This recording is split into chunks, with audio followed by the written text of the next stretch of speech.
house. Yeah, yeah, yeah, yeah. We are kicking it with Auntie Leah. Yeah, let's get it, let's do it, let's go. Yeah, let's go, let's get it with Auntie Leah. Yeah, yeah, come on, let's do it. Nothing better than kicking it with Auntie Leah. Oh yeah, yeah, yeah, yeah, yeah. Auntie Leah is in the house.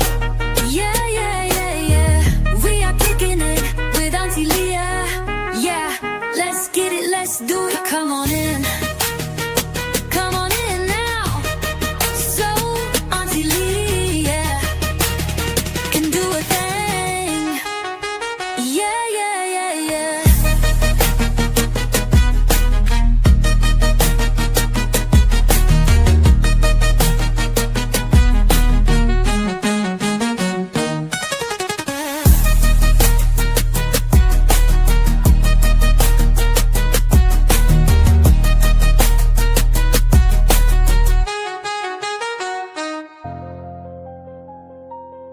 This ain't clout. This ain't views. Salute, salute. What it do? What it do?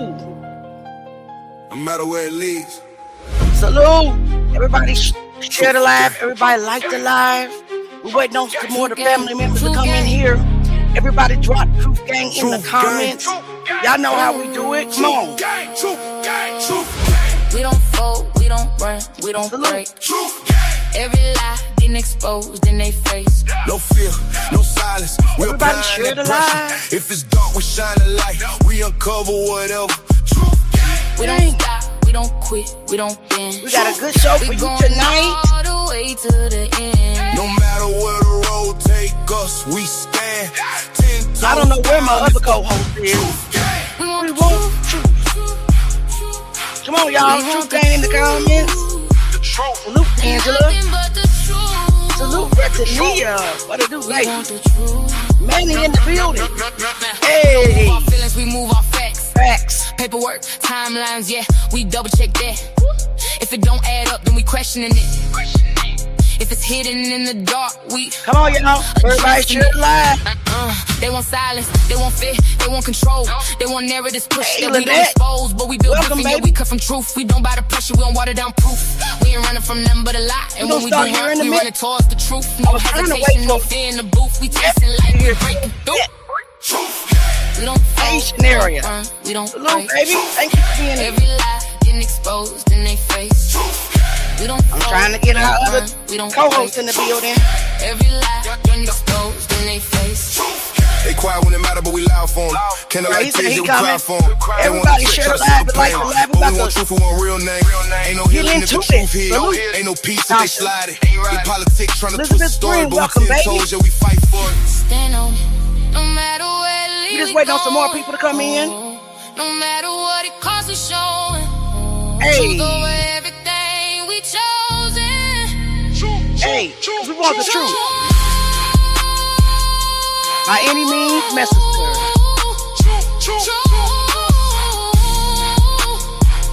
Hey to everybody in the bushes. You said he's on his way. We don't fold, we don't We just waiting on some more people to come in. Every lie getting exposed in they face. Every lie getting No exposed. silence, we applying that pressure. If it's dark, we shining light. We uncover whatever. We want the truth, 'Cause we want the truth. the truth, And Nothing nothing but the truth. but the truth. true. All right, guys, we about to get started. I am so happy to have you guys back in the building with us tonight. It is always a pleasure for the Truth Gang to show up, because we be having a time, don't we? We got Kai TV on the panel. We got J9 on his way. Kai, you got anything to say before we start? Not at the moment. Not at the moment. All right, no problem.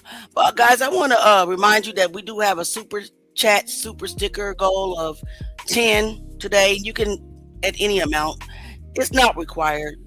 But it is something that we do need to keep the channel going. So if you want to bless the channel, you can. So anyway, thanks again for everybody being here with us tonight. We got a lot to talk about. We want to continue to read the medical examiner's deposition in the Kendrick Johnson case. We definitely want to continue doing that because it's getting interesting. All of the contradictions and all of the lies and things like that we need to go over. But I also wanted to kind of hit on the Karmelo Anthony situation. So let's do a little roll call. And if you haven't been here before, hey Terrence, I do have a speech impediment, so that's pretty much the reason why I use a voiceover in my avatar when I do my videos. But as you can see, I am not AI. I am real. I am not AI, and I always show my face, and I always communicate with my, with my supporters. So please stop saying that I'm AI. I'm not AI. All right, so let's do a little roll call. We got Angela in the building. Oh, faith for Angela. We got Monty Berry in the building. Welcome, baby girl. We got J9 on the panel. Welcome, nephew. Hey, Angela started the show off right with a $4.99 super chat. We thank you for always blessing us and supporting the channel. Shout out to Angela. We got old faithful Theo in the building. What it do, baby? What it do? Terrence Lumpkin. What it do? Tasha Randolph. Welcome back, baby. Welcome back. It's a lot. It's people in the bushes that are not talking, but it's okay. Welcome, Elizabeth Green. Welcome. All right, we got Shanaria, we got Lynette Robinson. Thank you guys so much for being here. What it do, nephew? What it do, baby? I can't hear you. Are you on mute? No, I got my little brother. My little brother just walked in. Tell little brother, say hello, and you got that cup.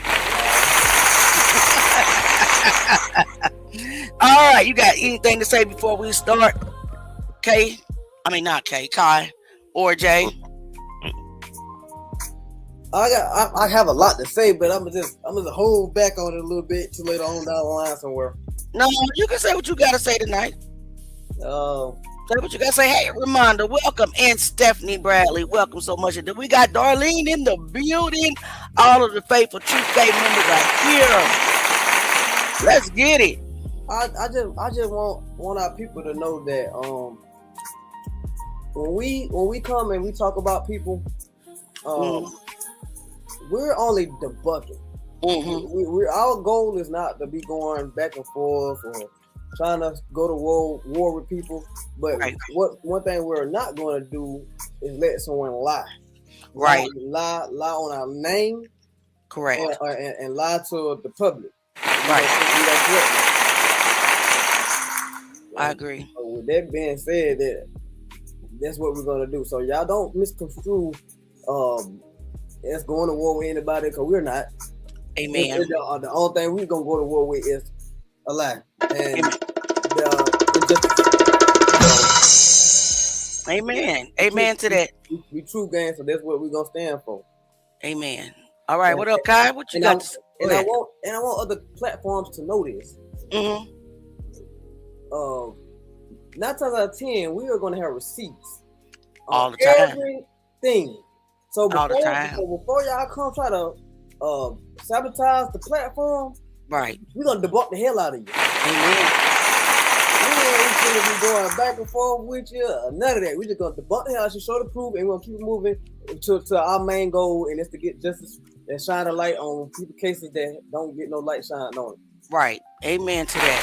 And it's so sad. It's so sad that even I found Pierre Bradley's autopsy in the case file. It's actually with the deposition. It's at the end. And then I posted a little, story about him because nobody's never really told his story. And then I just kind of brought out how short in time, between the autopsies, 2 autopsies done within a very short amount of time, talked about it, told his story, talked about the conviction, and told everybody to remember his name and say his name. Do you not know that it was some ugly people that came in the comment section saying that I am clout chasing and that Pierre Bradley's death has nothing to do with KJ? What did I say it did? Where did I say it did? In fact, I said specifically that there's no evidence that these cases are connected.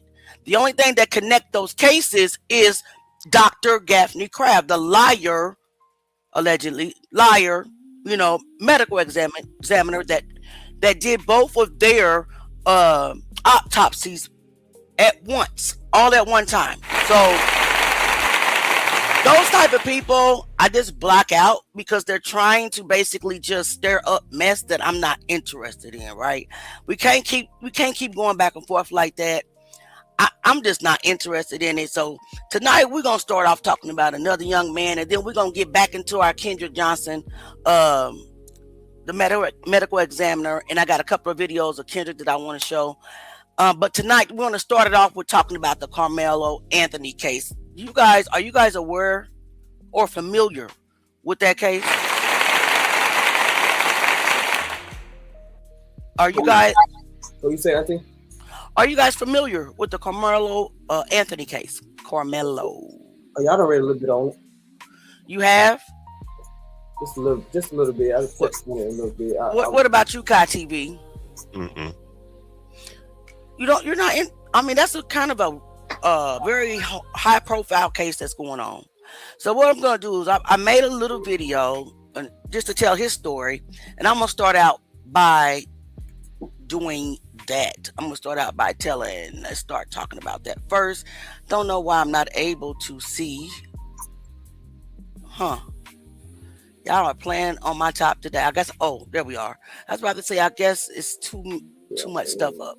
So let's start out by discussing a little bit about what's going on, because the trial is going on right now.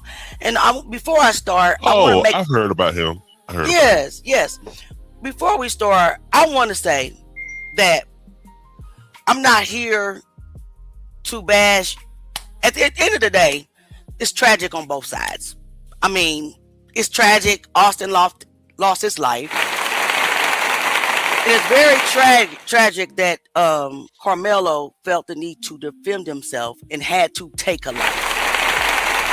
So I think that the story should be looked at, just like that, because you got two grieving families. You got one child, Austin's parents and his family, and his twin brother who has never, will never see him again on this earth. And then you have Karmelo Anthony's family, who is fighting for their lives for their son. Both things are basically, this is a tragic incident all the way around. So we're going to start out. Let me get the comments out the way. Let's just talk about this, because it's some crazy comments and stuff going on. It's like a race war back and forth, and things are true, but I'm just going to give my opinion that don't put your hands on somebody. And that's my opinion. Keep your hands to yourself. And that's my stance on it. So what do you have a stance on that, Kai? I'm with you. Okay. All right, let's get into it. Auntie didn't push play. That's some bullshiggity. Yes, I did.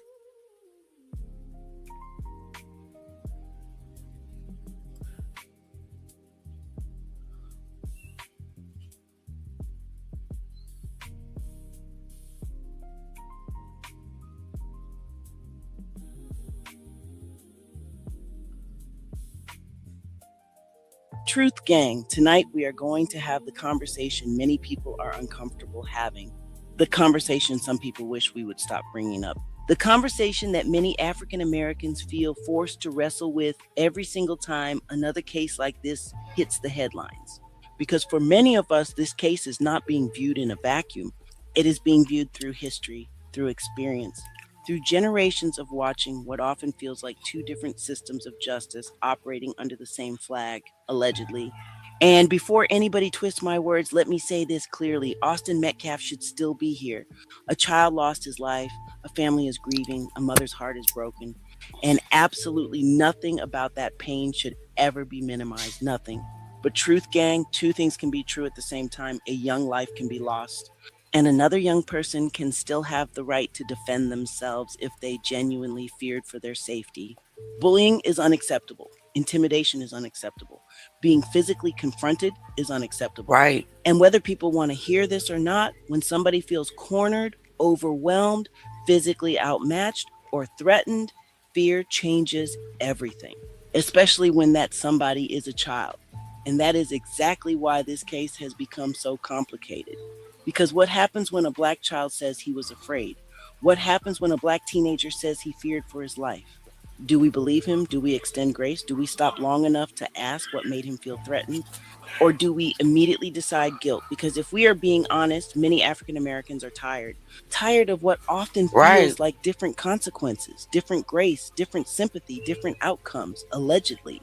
And yes, many people are comparing this case to others.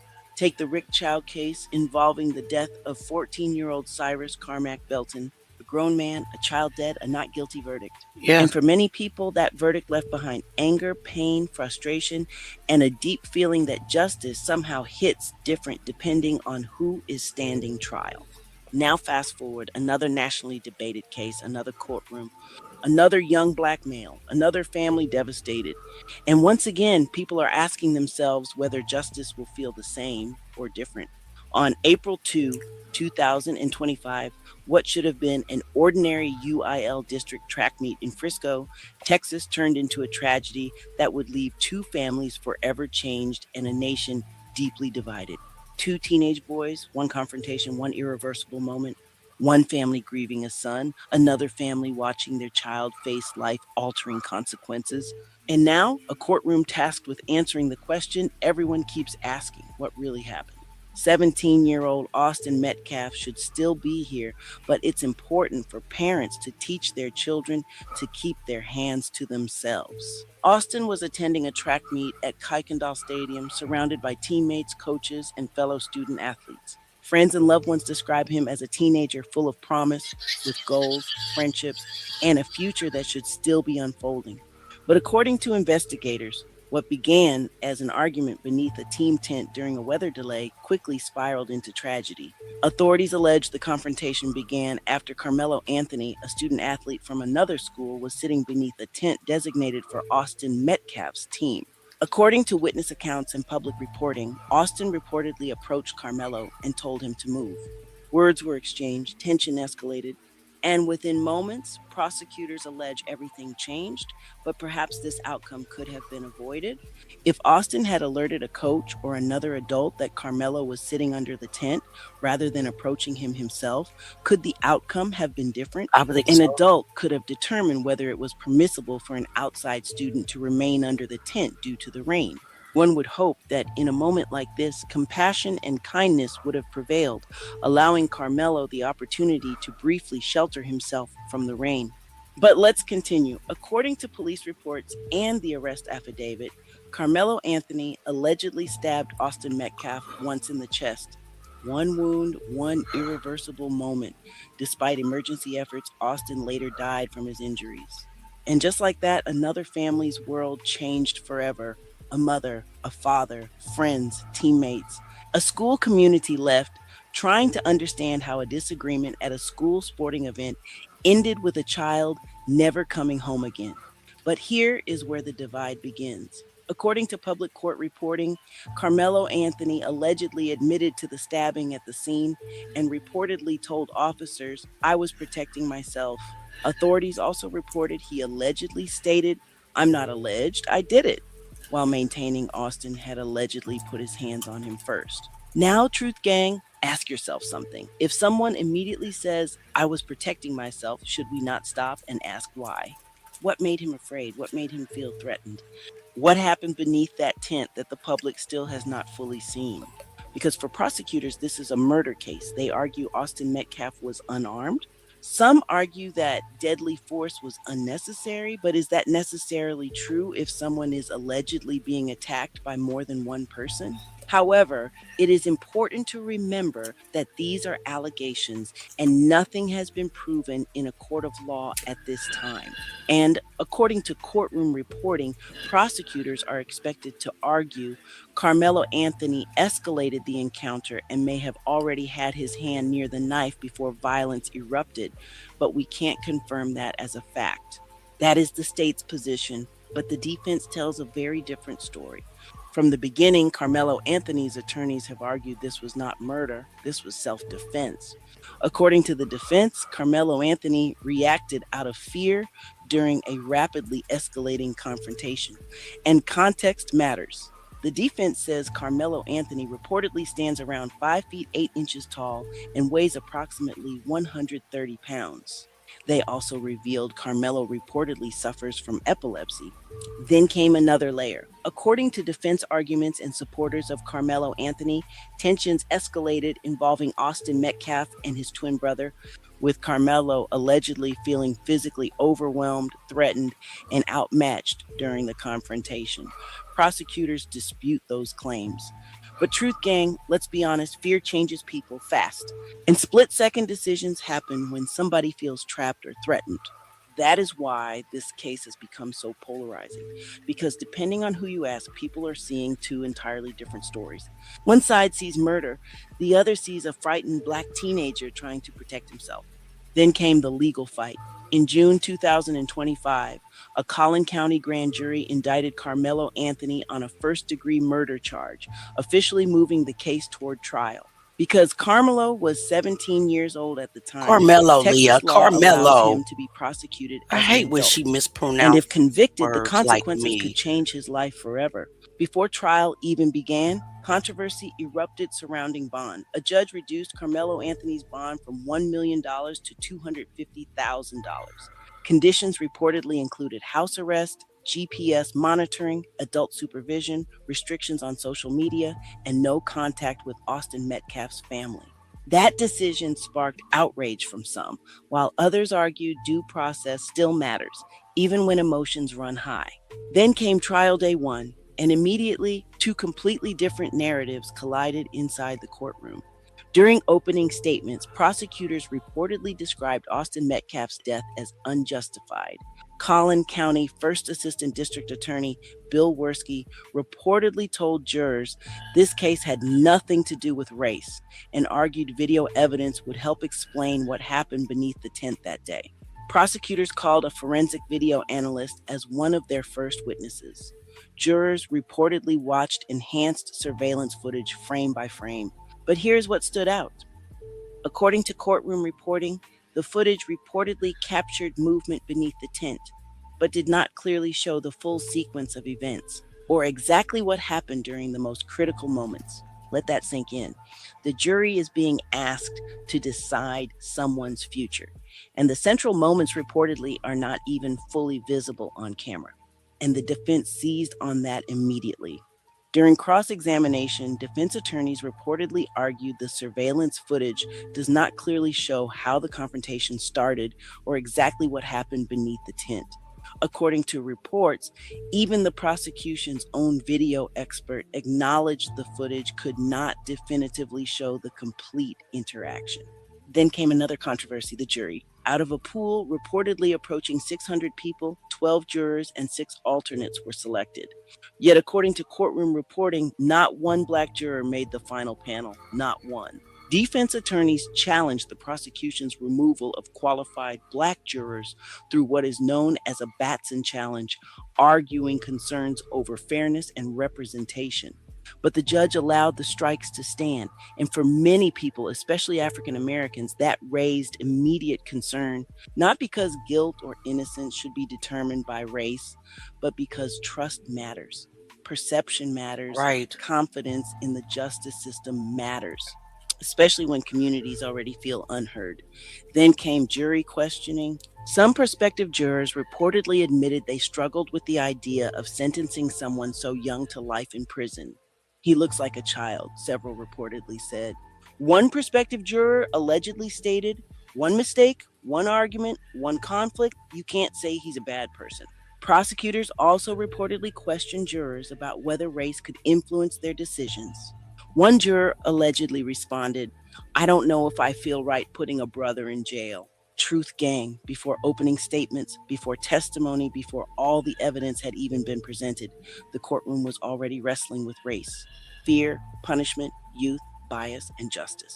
Now the courtroom becomes the place where facts must matter more than headlines, more than rumors, more than social media, more than public outrage.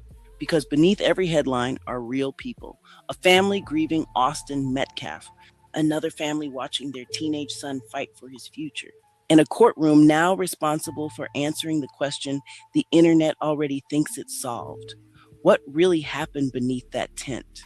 Was this murder, or was this a frightened teenager defending himself in a moment that spiraled out of control? And Truth Gang, here's the hard question many people are afraid to ask out loud. If the roles were reversed, would this case feel different? Now that's an important question to me. I want to know what you think, because I really do believe that if the roles were reversed, if Karmelo was the one that passed away and Austin was the one defending himself, it wouldn't be such a public outrage, if that makes sense, on one the Caucasian side. Let's put it that way. They would be screaming, "No, it was self-defense. He shouldn't have put his hands on Austin." They would be 100% involved in that narrative. But because the roles are reversed, Karmelo was the one defending himself, and Austin was the one who put his hands on Karmelo, but ultimately FAFO'd, if that makes sense. Now that's excessive, force. He didn't need to use deadly force, but there were witnesses that says it was multiple kids that jumped on him. And then, are we supposed to believe the other witnesses who are Austin's friends, who said no, it was just a fight between Austin and Karmelo, and Austin just lightly pushed him on his shoulders? What do you all think? I think that no, it would be a closed case. He probably wouldn't have been charged if Karmelo was, Caucasian. He wouldn't have been charged. What do you think, Kai? I agree. They try to like hush the white, like satisfy the white people. I hate to say that, but that's just how it is. I think it's pretty much diabolical, because at the end of the day, if you put your hands on somebody, especially Texas, isn't it a stand your ground state? I think so. So if you put your hands on somebody, first of all, why didn't you go get a coach? That's my first question. If you had a problem with Karmelo sitting up under the tent because it was raining, why not go get a coach and say, "Hey, there's an unauthorized person up under our tent"? Why do you think that you had to take it upon yourself to go approach this kid? That's another question that I have. What do you think, Jay? Man, they just threw me off with it with that missions. I want her to elaborate, like what made her say what she just said right now. Who? You got to tell me who? Julia. No, it wouldn't. The Johnsons are still fighting for justice. Let's be serious. Okay, we're not talking about Johnsons. We're not talking about Kendrick right now. Yeah, we're talking about Karmelo Anthony. I'm trying to see what she said there for. She probably just came in and didn't realize we were talking about Karmelo Anthony, not Kendrick right now. Yeah, the Johnsons are still fighting for justice. Yep, but this video and this section is talking about Karmelo Anthony and not Kendrick Johnson. All right. They will bury the black person. Correct. I mean, I don't even think that Austin would have been arrested. I mean, Karmelo stayed on the scene, told him he did it. He was hysterical when he was telling them, "I did it. It's not alleged. I did it." He was crying and everything. It's diabolical, man. Let's just keep going. You're going to see some clips that I got from the internet, different people's perspective, even from people that are at the trial. Would the headlines feel different? Would public sympathy feel different? Would justice feel different? You tell me.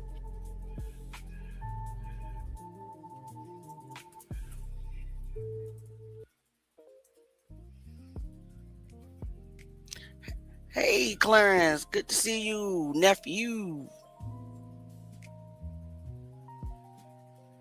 Karmelo Anthony should be swinging from a tree outside this courthouse. Listen to this. Karmelo Yes. Anthony should be hanging from a tree. He wants to reestablish race relations in this country so that we can get along. Tensions were high today for the Karmelo Anthony case, who is on trial for the alleged unaliving of Austin Metcalf. We love our black youth.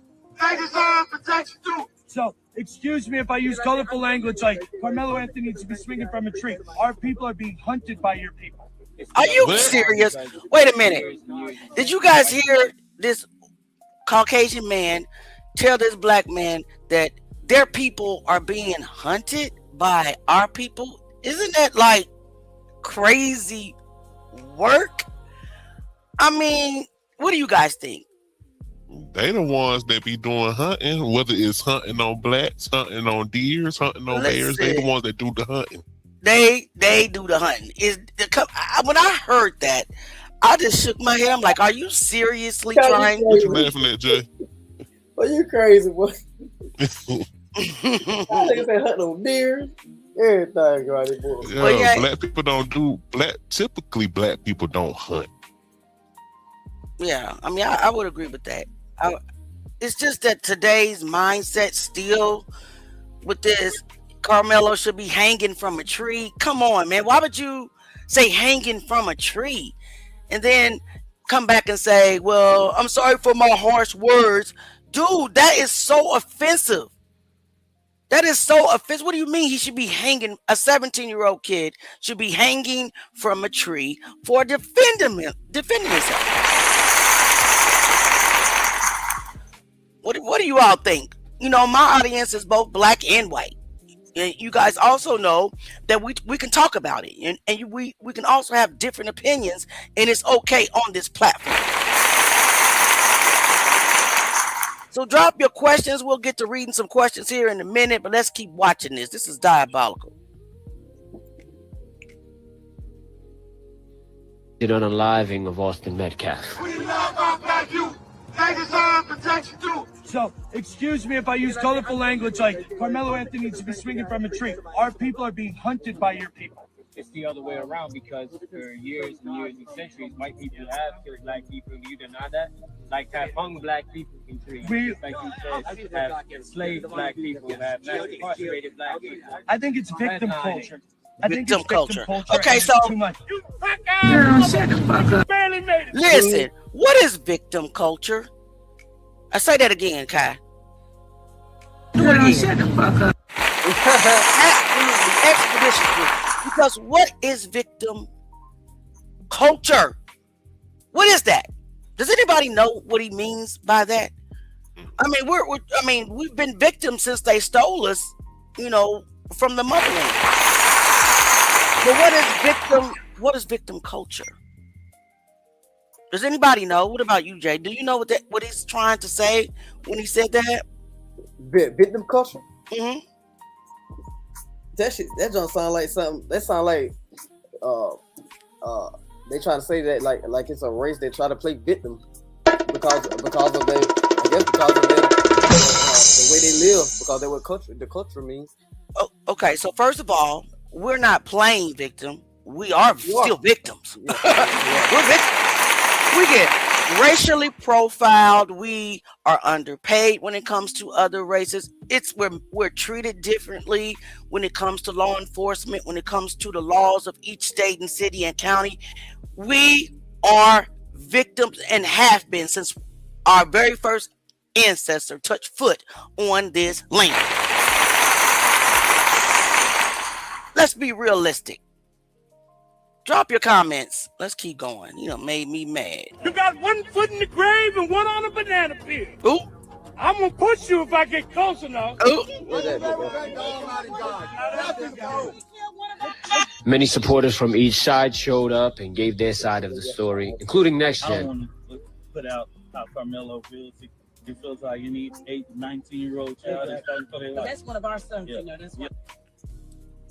I'm just coming here to support one of my family friends. You know, I think it's messed up what they did.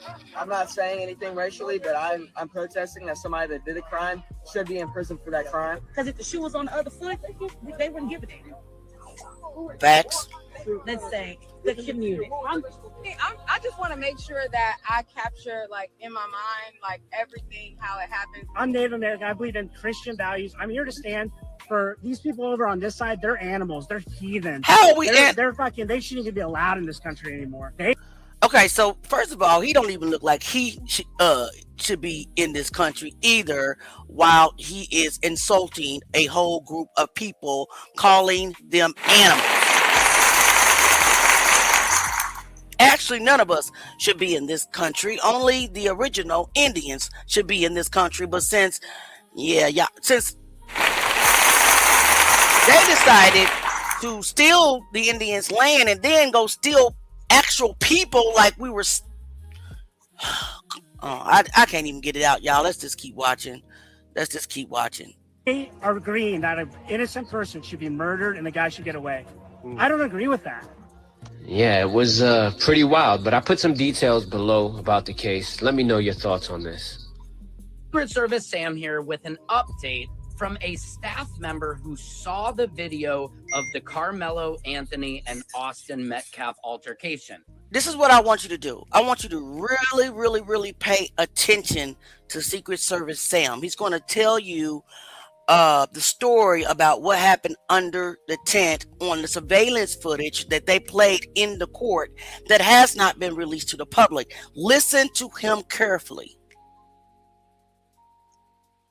He says the video is very clear. You can even see the raindrops. You can see 4 boys walk up to Karmelo, who's under the tent minding his business. Now, there was four boys and a few others, he said. A couple of the others were distracting the coach while they jumped Karmelo. He said it was really in the rain delay. The twins and a few of their buddies, 4 of them and 3 other ones, one distracted the coach, and they surrounded Karmelo. A few seconds later, they jumped him. Austin pushed him. The twins were in the middle. They were all jumping Karmelo. Hunter said Karmelo threw his bag. That is not true. Hunter grabbed his bag, but it shows they threw his bag away. And under Texas law, you just have to fear for your life. They start hitting Karmelo. Karmelo tried to get away, but Austin pulls him in by the hoodie, he says, and they pulled him back under the tent. Austin then put him in a headlock. Karmelo got away, and then you see Austin grab his chest. But all the stuff about Hunter rendering aid, holding the blood in, was a lie, because he says the coach grabbed him away and pulled him out of the scene. Now, also on Fox 4, the staff member was saying they edited the photos of Karmelo to make it look like he had no injuries. But in the original photos, you could see his injuries. Karmelo had welts on his face, on his neck, and you could see locks of hair missing. I will keep you updated on this highly contested trial. They're saying they played the 911 footage in court today, and they were saying that they don't know which way this one will go. As you know, I will keep you updated as more information comes in. Secret Service Sam out, Samson for president of the world. Okay, so you got the prosecution who is arguing, and they've rested their case. They rested their case Friday, I believe. So now it's the defense time, and we'll keep up with that. But the prosecution is saying that it was only between Austin and Karmelo. But witnesses that are not biased said no, it was 4 or more boys who were jumping Karmelo. So what do you all think? If someone was jumping you, I mean, aren't you afraid for your life? Wouldn't you try to get free or get away by any means necessary? I'm about to put that on somebody's tail. Exactly. I ever get jumped, I'll stand a fade, one-on-one fade. But if you jump me, right, the kid, the gloves is off. If you jump me, gloves is off. I mean, let's get to some comments real quick.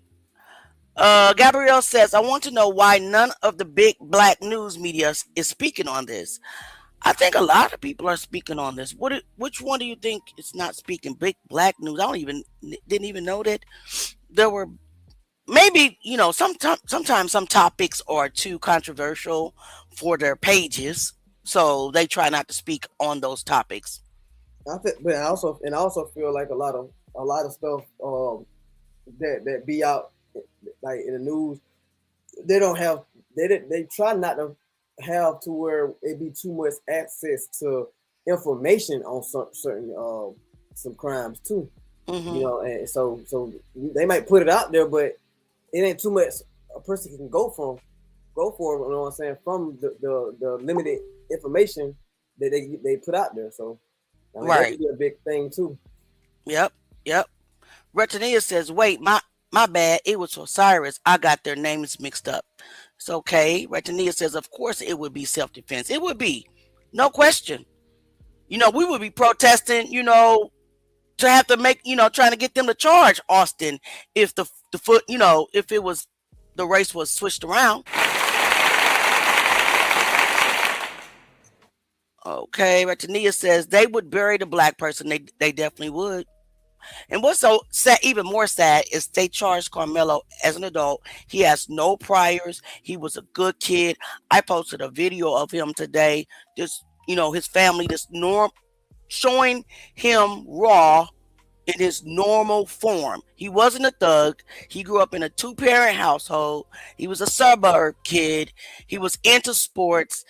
I truly believe in my heart. And we just have to wait, to see the outcome. But we know how that is as well, because another big issue is, guess what?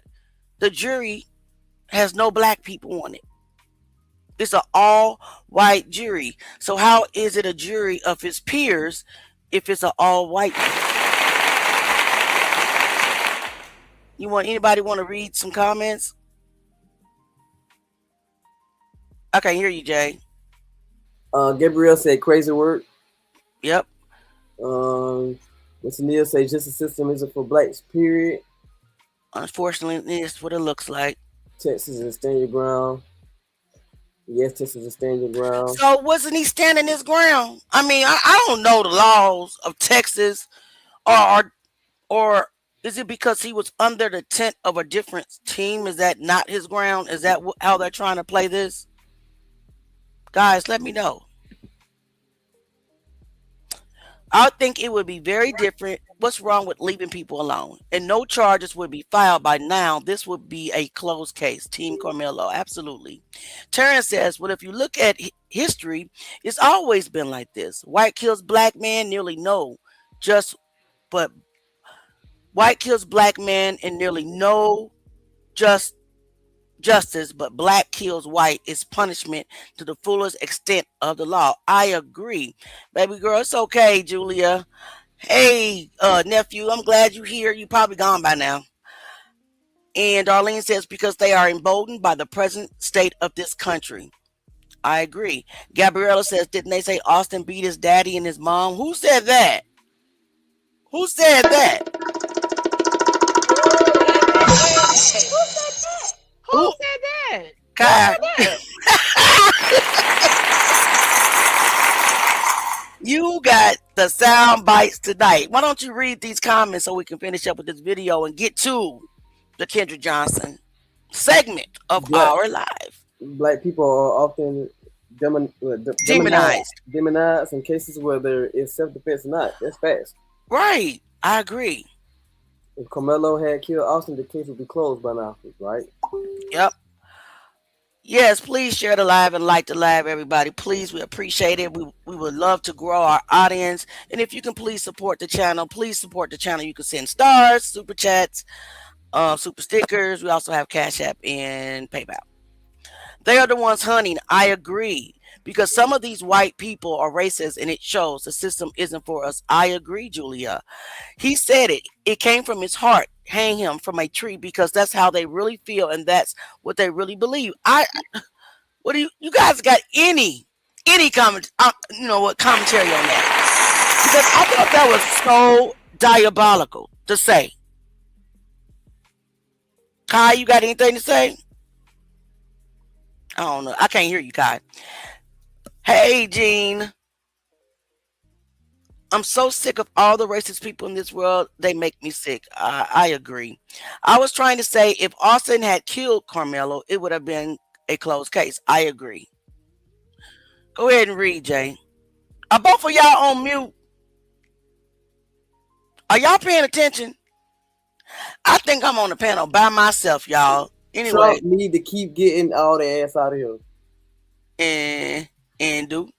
The problem is that they think killing us is normal, and it has been to them for the longest. And when we decide to stop running and fight back, it goes against their delusional laws. We are not Martins, we are Malcolms, but any means necessary because we don't bother them. It's not in us to do that.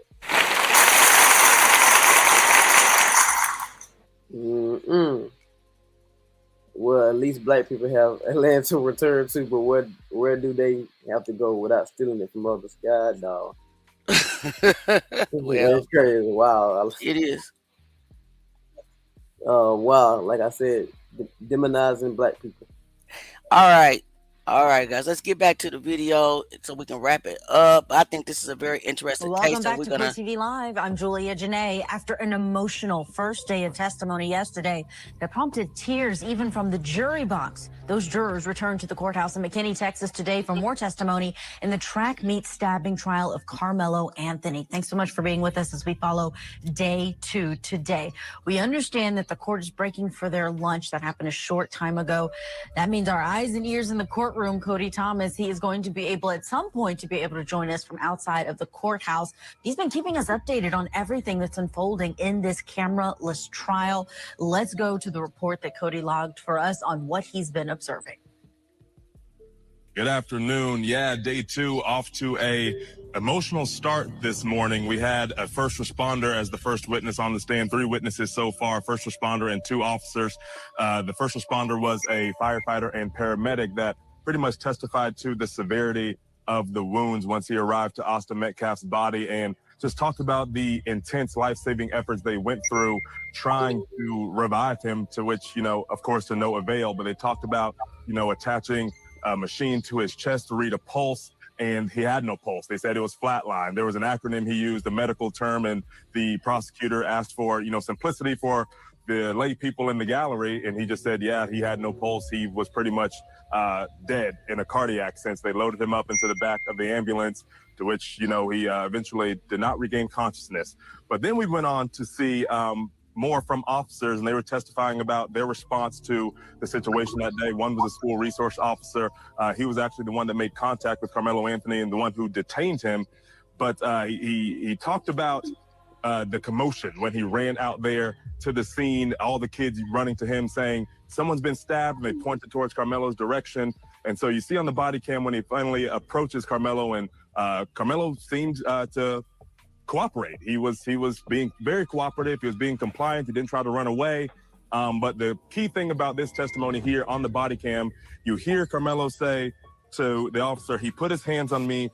I told him not to. And when he says that phrase, he clearly he's crying hysterically. You can hear him sobbing in a very emotional state. But the prosecution's harping on that last half of that statement, the I told him not to part, because the prosecution says that's simply a lie. We've heard that phrasing, he told him not to put his hands on me, or put your hands on me and see what happens. That's the narrative that the prosecution's running with, and that eventually led Karmelo to stab Austin Metcalf. But there was another officer whose body cam was played during this officer's testimony, where you heard the officer say, we have the alleged suspect, and then you clearly hear Karmelo say out loud, I'm not alleged, I did it. So kind of damaging to the defense's case here. But then we just heard from an officer who arrived who did not partake in any life-saving efforts for Austin Metcalf's body, more of scene patrol, scene security is what he was saying, and evidence control. He was the one securing off the scene there, and he actually showed, or we saw pictures of the knife. It was a 5-inch blade. The first time the jury actually saw that knife in person, they did a demonstrative effort in front of this jury where they showed that the blade could be swung out really quick with just the stroke of a thumb. You could open it really quickly with one hand. But the impactful part of that testimony is that we saw the body cam from this officer, where you actually see Austin Metcalf's pretty much a lifeless body. Everyone trying to give him chest compressions, but you see the body on screen, and that obviously brought out a visceral, emotional reaction from the Metcalf family. Plenty of tears and sobbing and consoling. And I looked towards Karmelo Anthony's side, and it was pretty stoic. There was a pretty, a lack of emotion there, not necessarily in a negative sense, but just really take evidence here, all the facts of this case as the prosecution presents it thus far. That's the latest right now. I'll send it back to you. Our thanks to Cody Thomas for that report there in McKinney, Texas. Let's bring in our guests who are standing by to talk about this evidence, this new evidence that the jury has seen inside of that courtroom. We have with us trial attorneys Lateef Gray and Al Wunsch III. Thank you both for being here to talk about this case that has so many people talking online. They are paying attention to the details, even though we don't have cameras inside, but the details that are coming out, everyone has an opinion on them. And I'm glad I can get your legal expertise on these. Al, let me start with you. The jury seeing the knife for the first time today. How important is the weapon, the size of the weapon? Does it matter, especially when this is a knife that obviously was able to kill someone? No, I mean, it's always a key part of any prosecution case to have the weapon. So when you have the weapon there and you can show that, and it dispels any, false rumors that it was a stake or something that was used for the sporting event that was going on. This is a knife. This is a knife that is a dangerous knife. And this is a knife that should not have been at a sporting event for a high school team. Perfect. Lateef Gray, weigh in as well about that knife. What did you think about hearing that it's a 5-inch blade, that it was folded out at the point that the officers were able to preserve it? Talk about that part of it and whether or not that makes a difference when it comes to this case being self-defense or murder. Well, I think it does make a difference in the fact that you have a 5-inch switchblade. This is not. I'm kind of confused on the murder charge. I mean, are they trying to say that he went there intentionally to unalive Austin? That does not make sense to me at all. Wouldn't it be at most like involuntary manslaughter or something? Guys, let me know what you think. Let me know what you think in the comments. Not what we would consider a utility knife, which a lot of people keep with them, that has a little blade, a bottle opener, things like that. So the big question is, what was this young man doing at this track event with this type of knife that it seems like he brought it maybe for his particular purpose? So that's the big question as to what he was doing with this type of knife, which is not what we usually see people walk around with on a daily basis. Yeah, we keep hearing that question. Why did he have the knife? Now, there was something that came out today, Al, where on cross-examination, one of the witnesses did confirm that having the knife is not a crime, but they don't mean at the school, obviously, because there is a specific rule for that school ground. You help people understand the difference and whether or not those school regulations matter in a court of law, in a murder trial. Well, I mean, it is something that no weapons are supposed to be brought into the schools. Schools have a zero tolerance of any type of, they have a zero tolerance for having a pretend gun. You can't even bring a water pistol in some instances if it looks like a real weapon. So that is a zero tolerance policy. Okay, having the possession of the knife is not a criminal offense in and of itself. That's correct, okay? But it's a school event. He's a student. He's there. He's got a knife, 5-inch switchblade, which, I mean, we all agree is not the type of thing you would need under any circumstances at a sporting event. And he used the knife. So, whether or not it's legal to have it, it doesn't matter. Okay? It shouldn't have been there, and it shouldn't have been used, and it shouldn't have I'm going to taken the use life it of that. If people are jumping me. 17-year-old kid. Oh, yeah. This question of whether or not you're allowed to have it and whether or not that matters in a criminal trial reminds me of a case that I was inside of the courtroom for in Florida against Curtis Reeves, who was a retired police officer at a movie theater.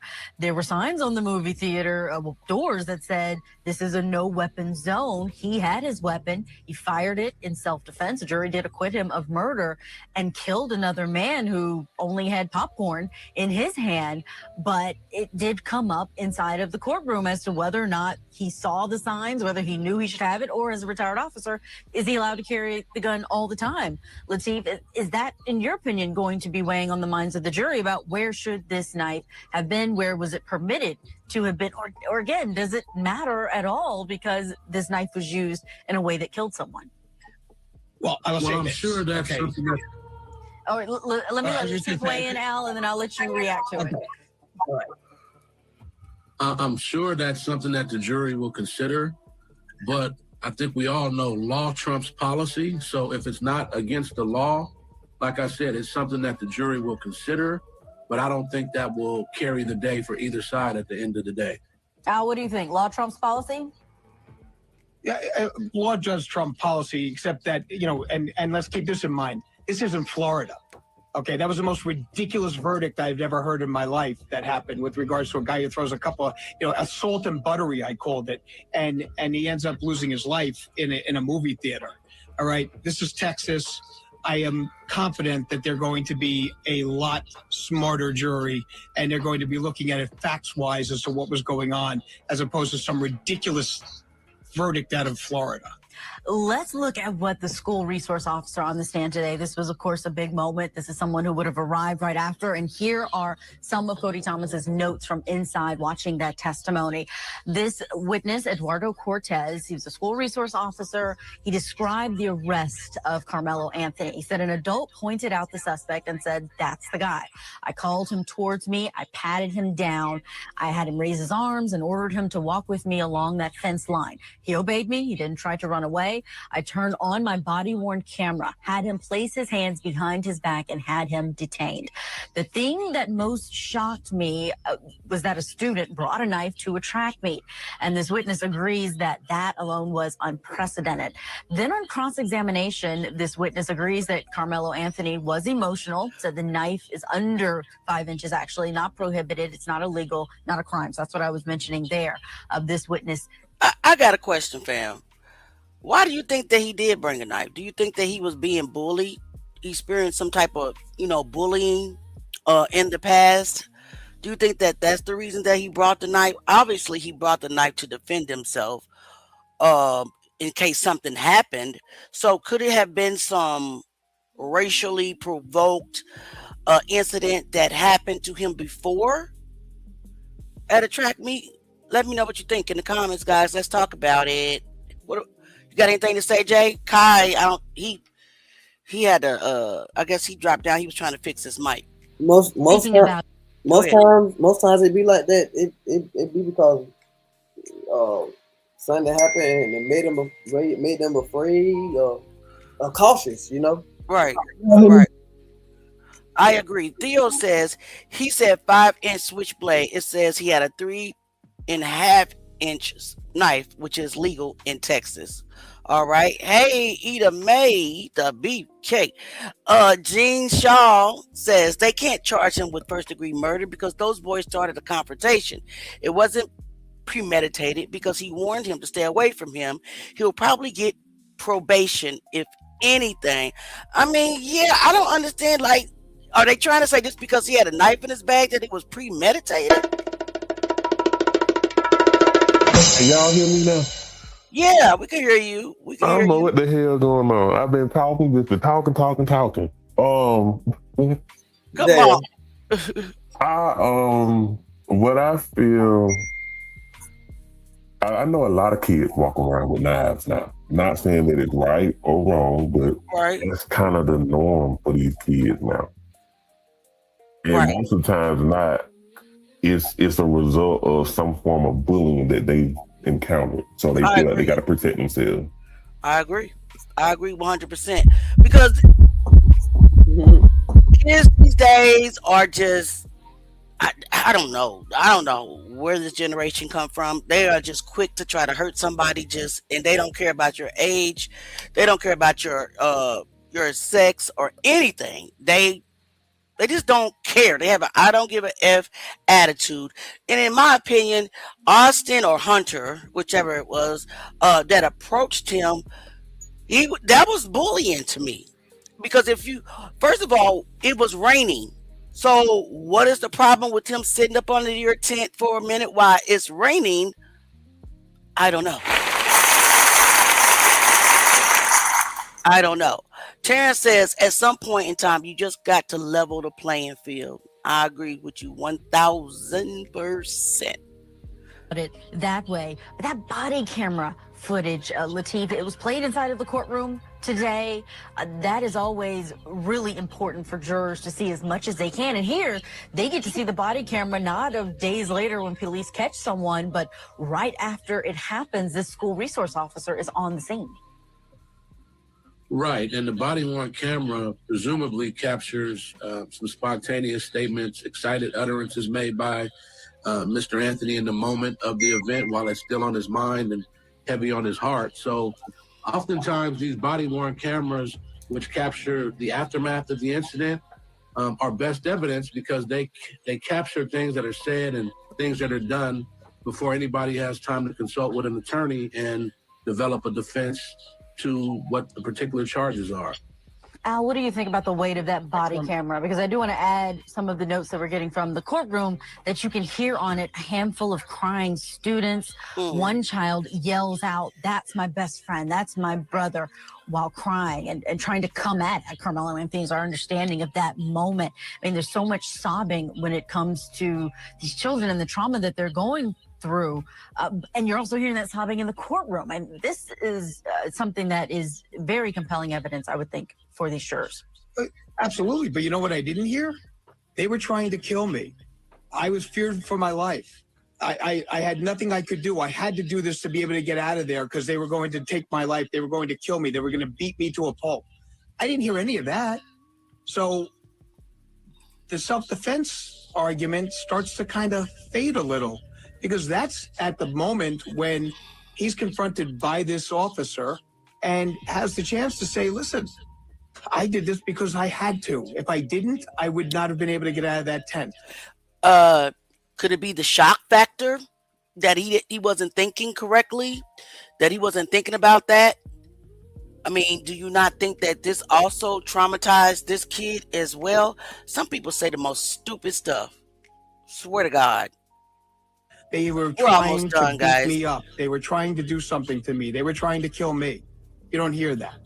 So I think that's going to be very important with regards to the prosecution's case. And of course, you hear those other cries going in the background.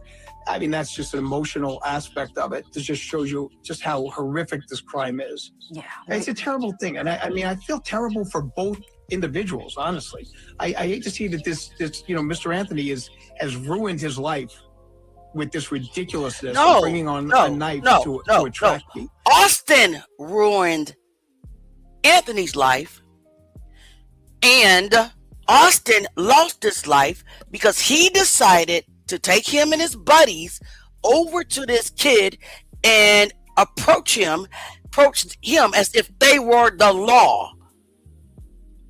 Y'all twisting stuff up.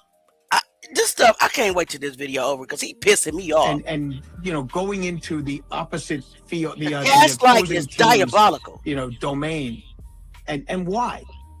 Welcome back to Court TV Live. I'm Julia Janae. After an emotional first day of testimony yesterday that prompted tears even from the jury box, those jurors returned to the courthouse in McKinney, Texas today for more testimony in the track meet stabbing trial of Karmelo Anthony. Thanks so much for being with us as we follow day 2 today. We understand that the court is breaking for their lunch. That happened a short time ago. That means our eyes and ears in the courtroom, Cody Thomas, he is going to be able at some point to be able to join us from outside of the courthouse. He's been keeping us updated on everything that's unfolding in this camera-less trial. Let's go to the report that Cody logged for us on what he's been observing. Good afternoon. Yeah, day 2 off to a emotional start this morning. We had a first responder as the first witness on the stand, 3 witnesses so far, first responder and 2 officers. The first responder was a firefighter and paramedic that pretty much testified to the severity of the wounds once he arrived to Austin Metcalf's body, and just talked about the intense life-saving efforts they went through trying to revive him, to which, you know, of course, to no avail. But they talked about, you know, attaching a machine to his chest to read a pulse. Interesting. Good vibes. What do you mean by that? Expand on that.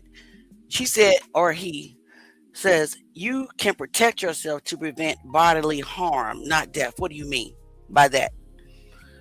Kind of expand on that for us, because I'm not understanding.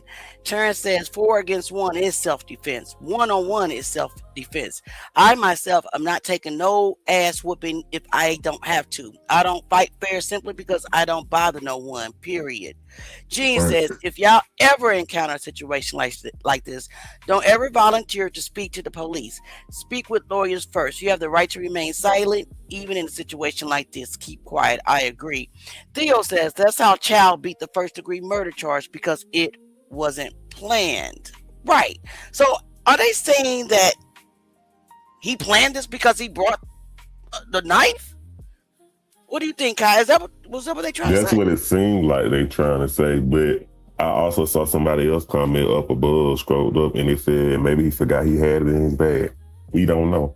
But like I said, it feels like this was like something that possibly had with him being bullied before, and he just felt the need to have it on him just in case to defend himself. You know what? I agree with that. All right, so we're almost at the end of this video. So let's wrap this up. He had no pulse. They said it was flatline. There was an acronym he used, a medical term, and the prosecutor. And so during that time when that happened, the twins, their 2 buddies, and a few other kids, because it was already. And so during that time when that happened, the twins, their 2 buddies, and a few other kids, because there was a few kids involved with them. They were all coming from the direction of the middle school, coming walking back up. Right. On the video, you can see those 4 that actually was involved, and maybe about 3 or 4 others that was with them, skipping up, trying to catch up behind.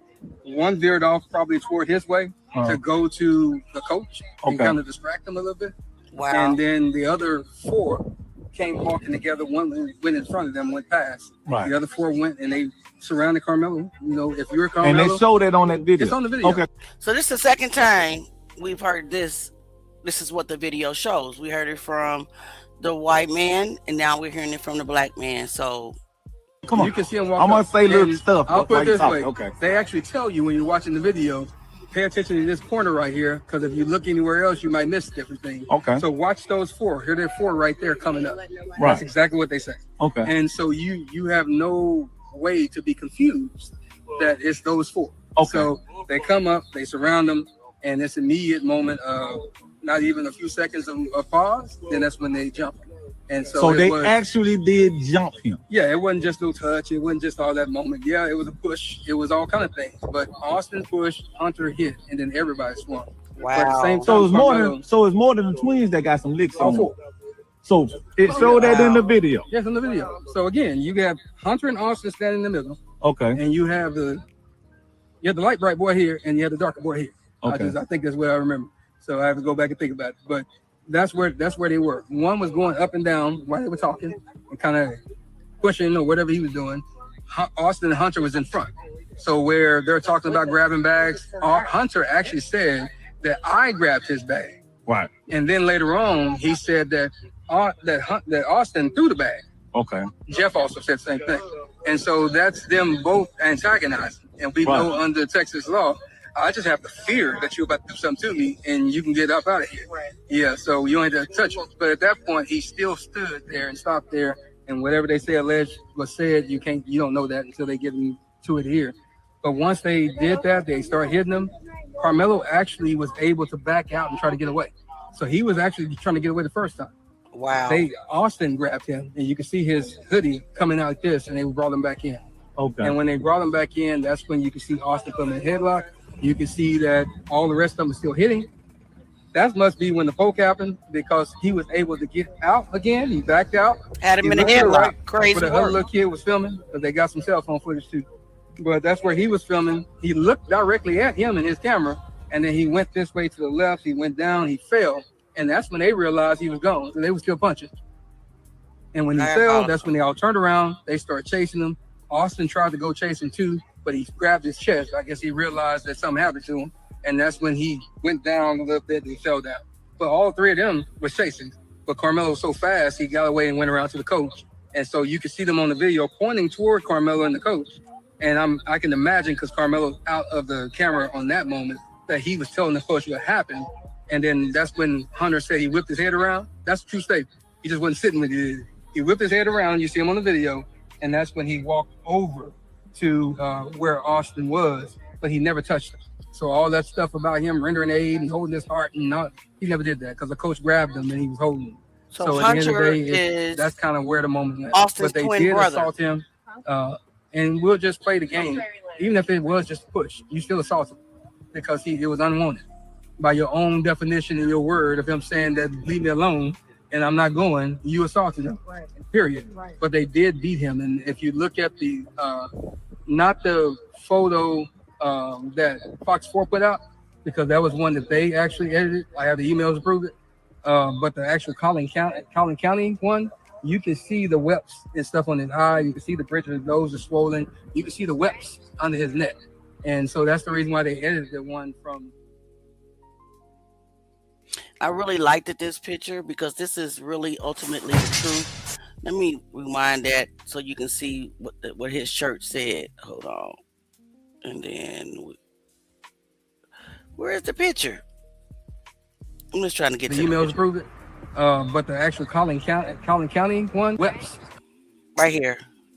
It says, before they were black or white, they were somebody's kids. And I agree with that 100%. Okay, guys, let's talk about it. So, Retania says, when I was in middle school, a girl used to try and bully me. Her and her crew used to follow me home. Our school was right by the projects where we both lived. I didn't plan to stab her, but I was scared because it was them and only me. I stabbed her with an ink pen that was in my pocket. I could have killed her. Thank God I didn't, but that taught her a valuable lesson to leave people alone. Taught me one too. Bullying will get you hurt or unalived. Thank God she was okay and her mom didn't file charges. Kai, you want to read this? Gene said yes, his twin brother with his fake ass tears in his interview. She's talking about Hunter. Yep. Essentially in Texas, you don't have to wait until someone harmed you to defend yourself. You just have to have a reasonable belief they will. Amen. That's what I thought. That's exactly what I thought. All right, guys. So let's just continue to pray for Karmelo. Sometimes I can't pronounce the words. Karmelo Anthony and his family, as well as Austin and his family as well, because they are also grieving. So let's just continue to just pray that the right verdict is made. In my opinion, I got a question. Go ahead. His parents got some money. Not from the death, but I'm just saying prior to it, his family known to have money. I actually don't know. I think that they were like middle class. They wasn't poor.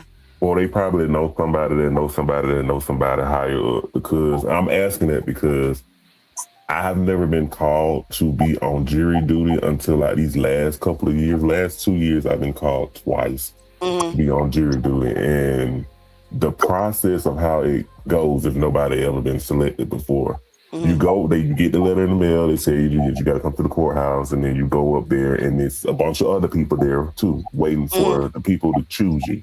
And so basically it's the defendant's attorney, and then the other person's attorney, and also the judge. And then they start asking you questions about, where you work, how old are you, and all that kind of stuff. And then they go deliberate, and that's how they select the people to be on the jury. Interesting. So that's why I was asking, did his parents or his family come from money, or do they know somebody? Because I feel like they got some kind of connect with the judge and whoever else was in that courtroom that day when they were selecting the jurors for it to be an all-white jury. Okay, so are you speaking of Austin's family or Karmelo's family? Austin. They probably got money. Yeah. Yeah. They I was probably speaking about do. Austin's family, yeah. They probably do got money. I am going to just play this one video. If you don't inbox me, because this video is on Facebook, and if you are inboxing me, it's going to pop up, and if you're a source, you will be exposed. I'm going to play this one last little short clip of Karmelo with his family to try to, humanize him. And this is not even trying. He definitely was a good kid based off everything that I've read about him and everything that I've seen. So I just want to show this little clip real quick, and then we're going back to the deposition of Kendrick Johnson. It is one piece of footage that I want to show that we can talk about before we start reading.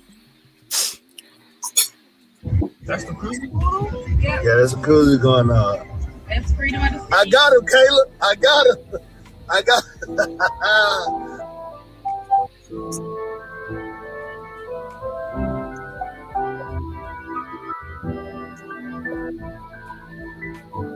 Karmelo Anthony, class of 2025, Centennial High School, Frisco, Texas.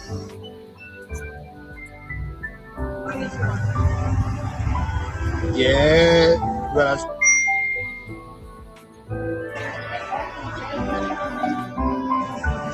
Out of lamb, baby.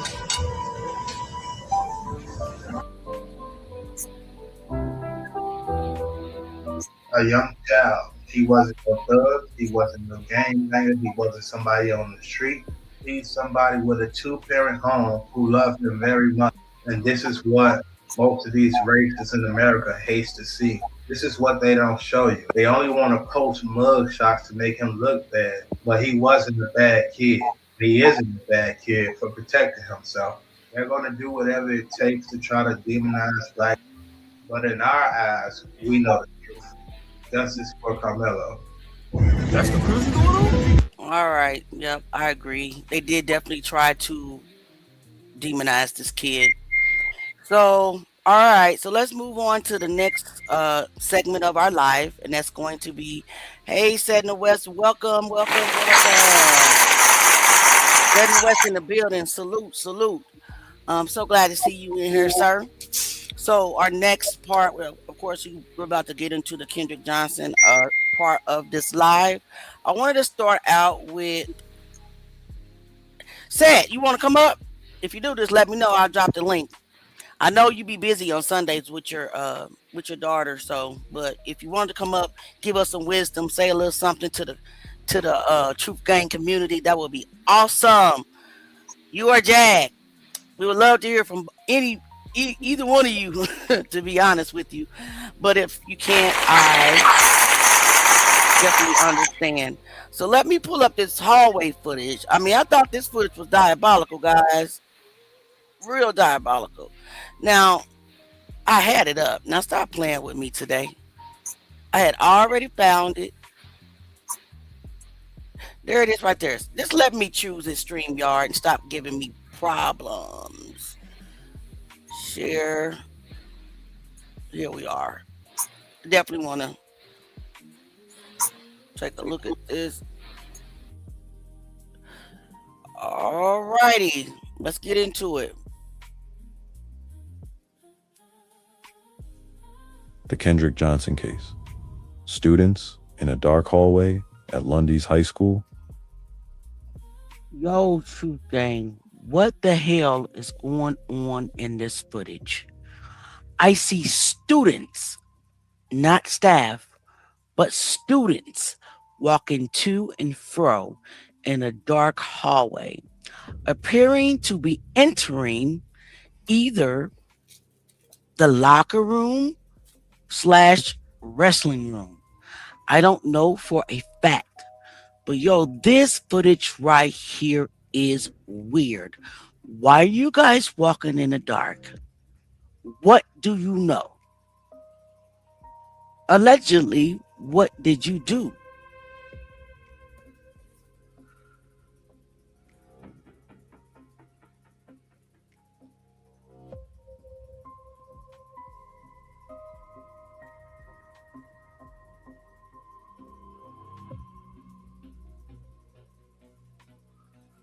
crazy work right here, y'all.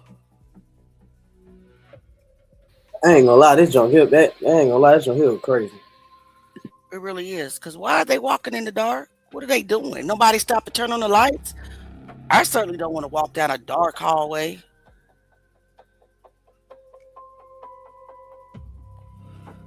What do you guys think is going on here? Mm.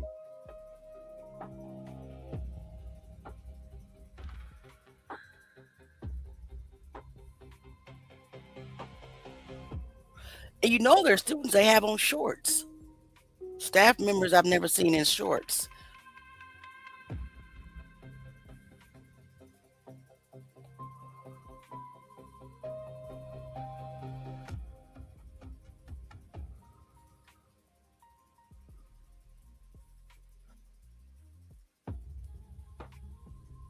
Can anybody identify? Somebody took a screenshot, and that dude looked like allegedly Brian Bell.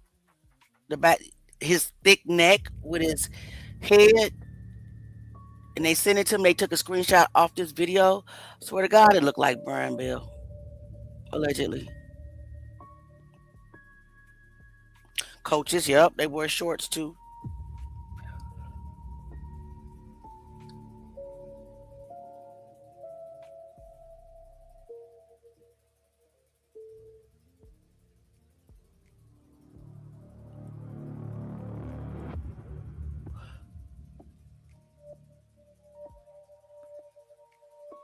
Yes, Terrence, something's going on. Because this right here doesn't make any sense.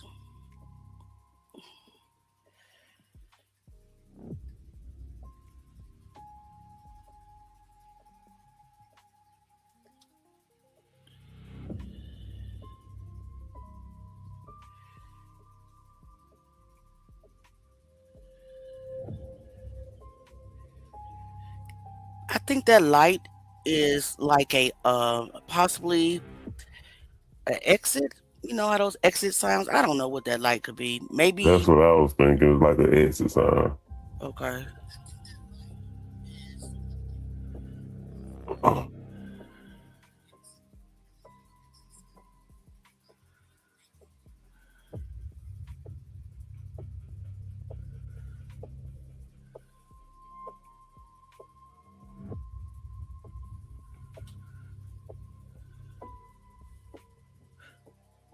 This could be the night of the game. That one right there.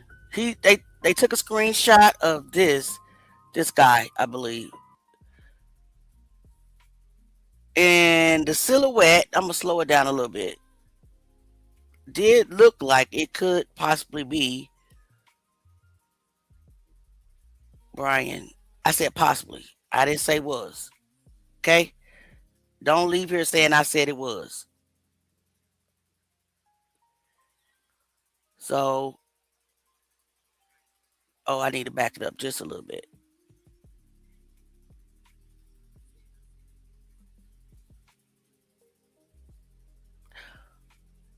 I guess I didn't back it up.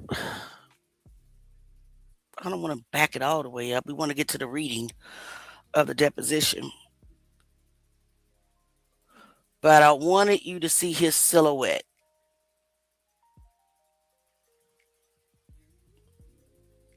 He is coming up.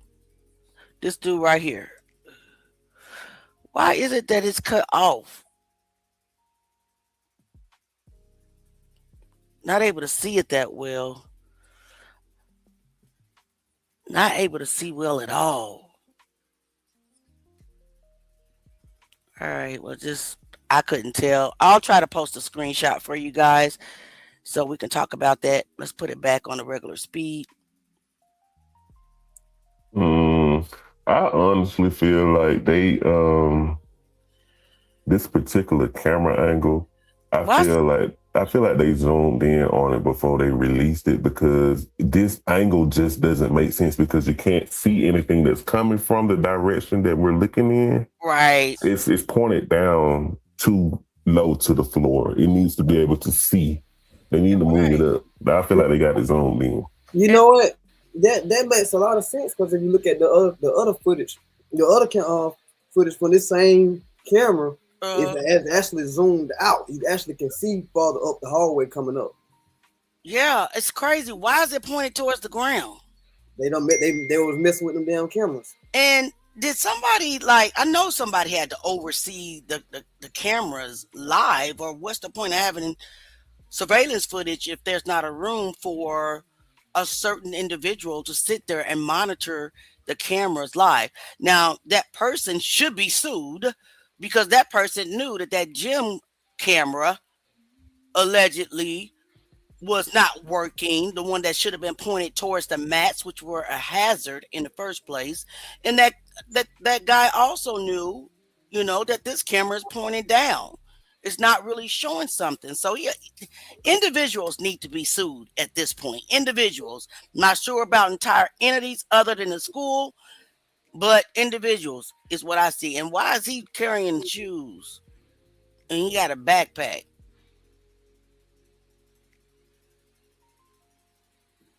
I guess. And now he's no longer carrying the shoes. Y'all saw that at the end, right?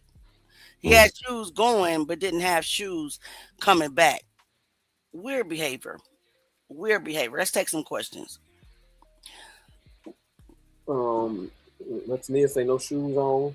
Who didn't have no shoes on? I think you can see that though. I think you can see one. I saw Is that the one? I saw another comment that said the same thing. The one that was walking with the shoes in his hand. Is that what you're talking about? Somebody didn't have no shoes on. I seen a comment that said that a while back. Connie says the boy in the blue shirt is the black boy. What black boy? You talking about Carl Jackson? Terrence says that person has on shorts. The white lights may be a door opening. Maybe. Could be. Mind you, this camera is, I believe, is by the old gym in the cafeteria. All right, guys. You guys ready to read? Terrence said, I guess he went and put his shoes in the mat. But they didn't look like KJ's shoes. I mean, that would be interesting unless they, photoshopped it, and swapped the shoes out. I don't know. Jaws shirt with black socks. Jean said, can she send you a screenshot? Yes. The lovebirds. Connie, you a mess. What do you mean the lovebirds? Are you talking about it's a female and a male in the video walking? Is that what you mean? Let me know. All right, guys, let's get to the deposition now. Let's get to reading. Y'all ready? I'm ready. Where is it at? Lord have mercy. Let me go close some of these pages. I suppose that's the reason why it's not coming up.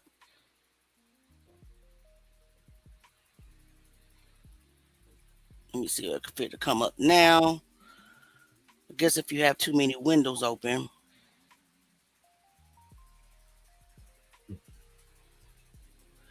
Now stop playing. Stop playing. Yeah, that's the wrong deposition. I want this one. There we are. Finally, Auntie Didi. Yay. All right, so this is where we stopped.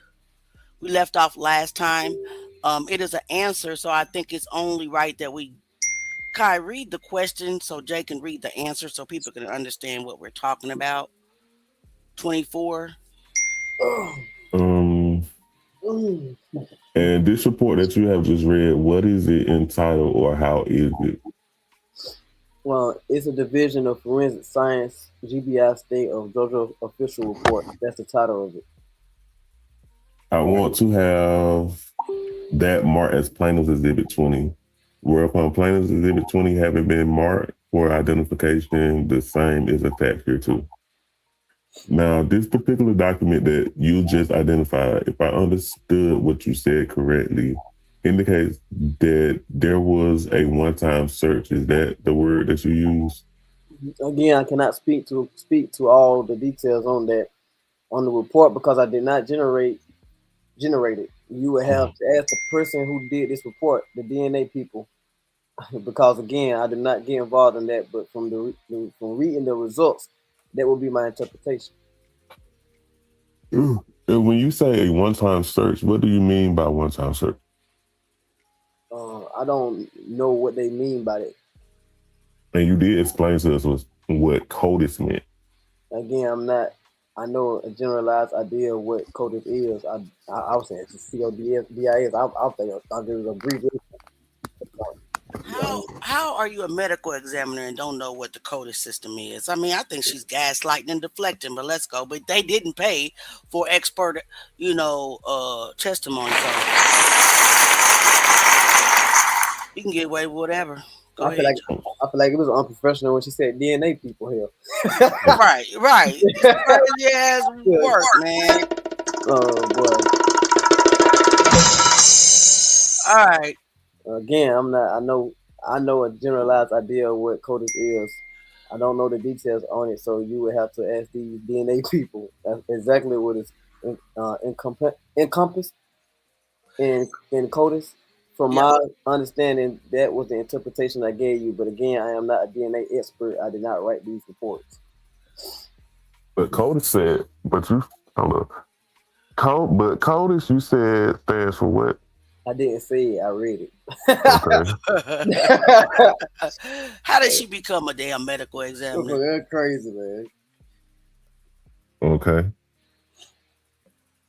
According to this, CODIS, and then they have parentheses combined DNA index system. This is not the first time you've heard of the term CODIS, right? That is correct. And the fact that it indicates that it is an index system, does that suggest to you that it is drawn upon a database of profiles collected from any number of individuals? It's again, I can't speak exactly to that because I don't know it. I don't deal with CODIS. It's tested by somebody else. She should know the general terms. She should know. You're a medical examiner. In my opinion, she should know something about this system. That just doesn't make sense to me. But go ahead. Do you know whether people who are convicted and who give DNA specimens or have their DNA added to a database that CODIS is the database that is added to? Object to the form. I don't know the exact profiles for putting something in CODIS. So now, did they report whether or not it was a male or female's DNA that was found on the wall? According to the report, and again, they may be able to interpret this better than I because again, I'm not a DNA person. They tell you a profile of what they receive, which I cannot interpret for you. Excuse me, counsel and doctor. We're reading apparently from something different other than number 20, I presume. That is correct. Yes. What's the document? Which document? The one you're reading from. The official report from the Division of Forensic Sciences, Georgia Bureau of Investigation, State of Georgia. The date being? This date was May 1st, 2013. Okay, all right. And we'll mark that as Plaintiff's Exhibit 21. Yeah. Okay. And that has multiple pages, at least 2. Yeah, page 1 and 2. All right. And again, they do not state whether they tested for that or not. I don't know. And they give you an application procedure, but I don't know what this means. All it says is DNA obtained from the swabbings from the wall contained the DNA profile of one individual, and the DNA profile obtained from the swabbings of the wall could not have been contributed by Kendrick Johnson. That's all it says. Again, this is not my report. The next item, doctor, that you have there is this a similar report? I don't know. Let's mark this one as Plaintiff's Exhibit 22. Whereupon Plaintiff's Exhibit 22 having been marked for identification. I'm not going to read that each time because it says the same thing. Mr. Copeland. Mr. King, what is the date of that document? Date of document is upper right corner report date, March 21st, 2013. Thank you. Again, this is not my report. If I read the results and conclusion it says chemical, what are you laughing at? Examination of the swab indicate the presence of blood. Due to the circumstances of this case, DNA testing will not be provided at this time. Have you seen this document before? Yes. Now, the fact that it says that due to circumstances of this case, DNA testing will not be conducted at this time. Do you understand why that statement was included in this report? You would have to ask the person who did that report. Wait a minute, hold up. So they were not trying to test the blood on the wall at first? It seemed that way. Am I understanding this correctly? That's diabolical. Go ahead. Do you have an idea as to what they mean by due to circumstances of this case? Do you know what circumstances we're talking about? Object to the form of the question. I can give a thought about it, but again, I don't know the protocols for DNA testing. From what I understand, you don't have a suspect because obviously to identify a suspect 100%, you have to have their. I said that. Right. You have to have their DNA. So if you don't have a suspect, they don't run the DNA. Okay. That is my understanding, but you have to ask them specifically to find that out. All right. Did you ever come to understand that there were suspects in this case? No. Did you ever come to understand that there were individuals who were identified as possible suspects? By law enforcement? Yes. I believe I read some stories about some people, yes. Did you? And again, I don't know exactly what you mean by suspects. And when I say I read some stories or news stories, I don't have official reports of what law enforcement said a suspect was and who wasn't a suspect. Okay, now, if you had collected DNA that you know not to be the victims, that came from an area that was proximal to where the victims was located, do you think that it would have been appropriate to collect DNA from individuals who were maybe thought to be in the area where he was? That's fact. That is a good question. Right, and why didn't they?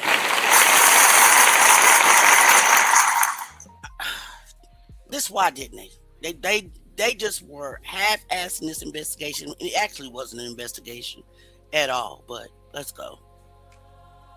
Okay. Number 13. You are well, very far out of my realm. I'm not law enforcement. I can't answer that question. That motherfucker got down. That was a hell of a question, though. Whereupon plaintiff's exhibit 23 having been marked for identification, the same is attached here too. Plaintiff's exhibit 23. Can you identify plaintiff's exhibit 23 for us? Plaintiff's exhibit number 23 is not my report. It is a report, official report. Division of Forensic Science, Georgia Bureau of Investigation, State of Georgia. It is a report generated by toxicology. Now this was done at my request, but this is a toxicology result on the liver that I submitted for Kendrick Johnson's autopsy. Would that be dated, Dr. May 19th? Actually, no, that's March 19th, correct, 2013. 24. I asked you if you can identify plaintiff's exhibit 24. I could read it to see what it says, but have you ever seen it before? Probably in my preparation. Well, I've seen it in preparation for this case just recently. And what do you recognize it to be?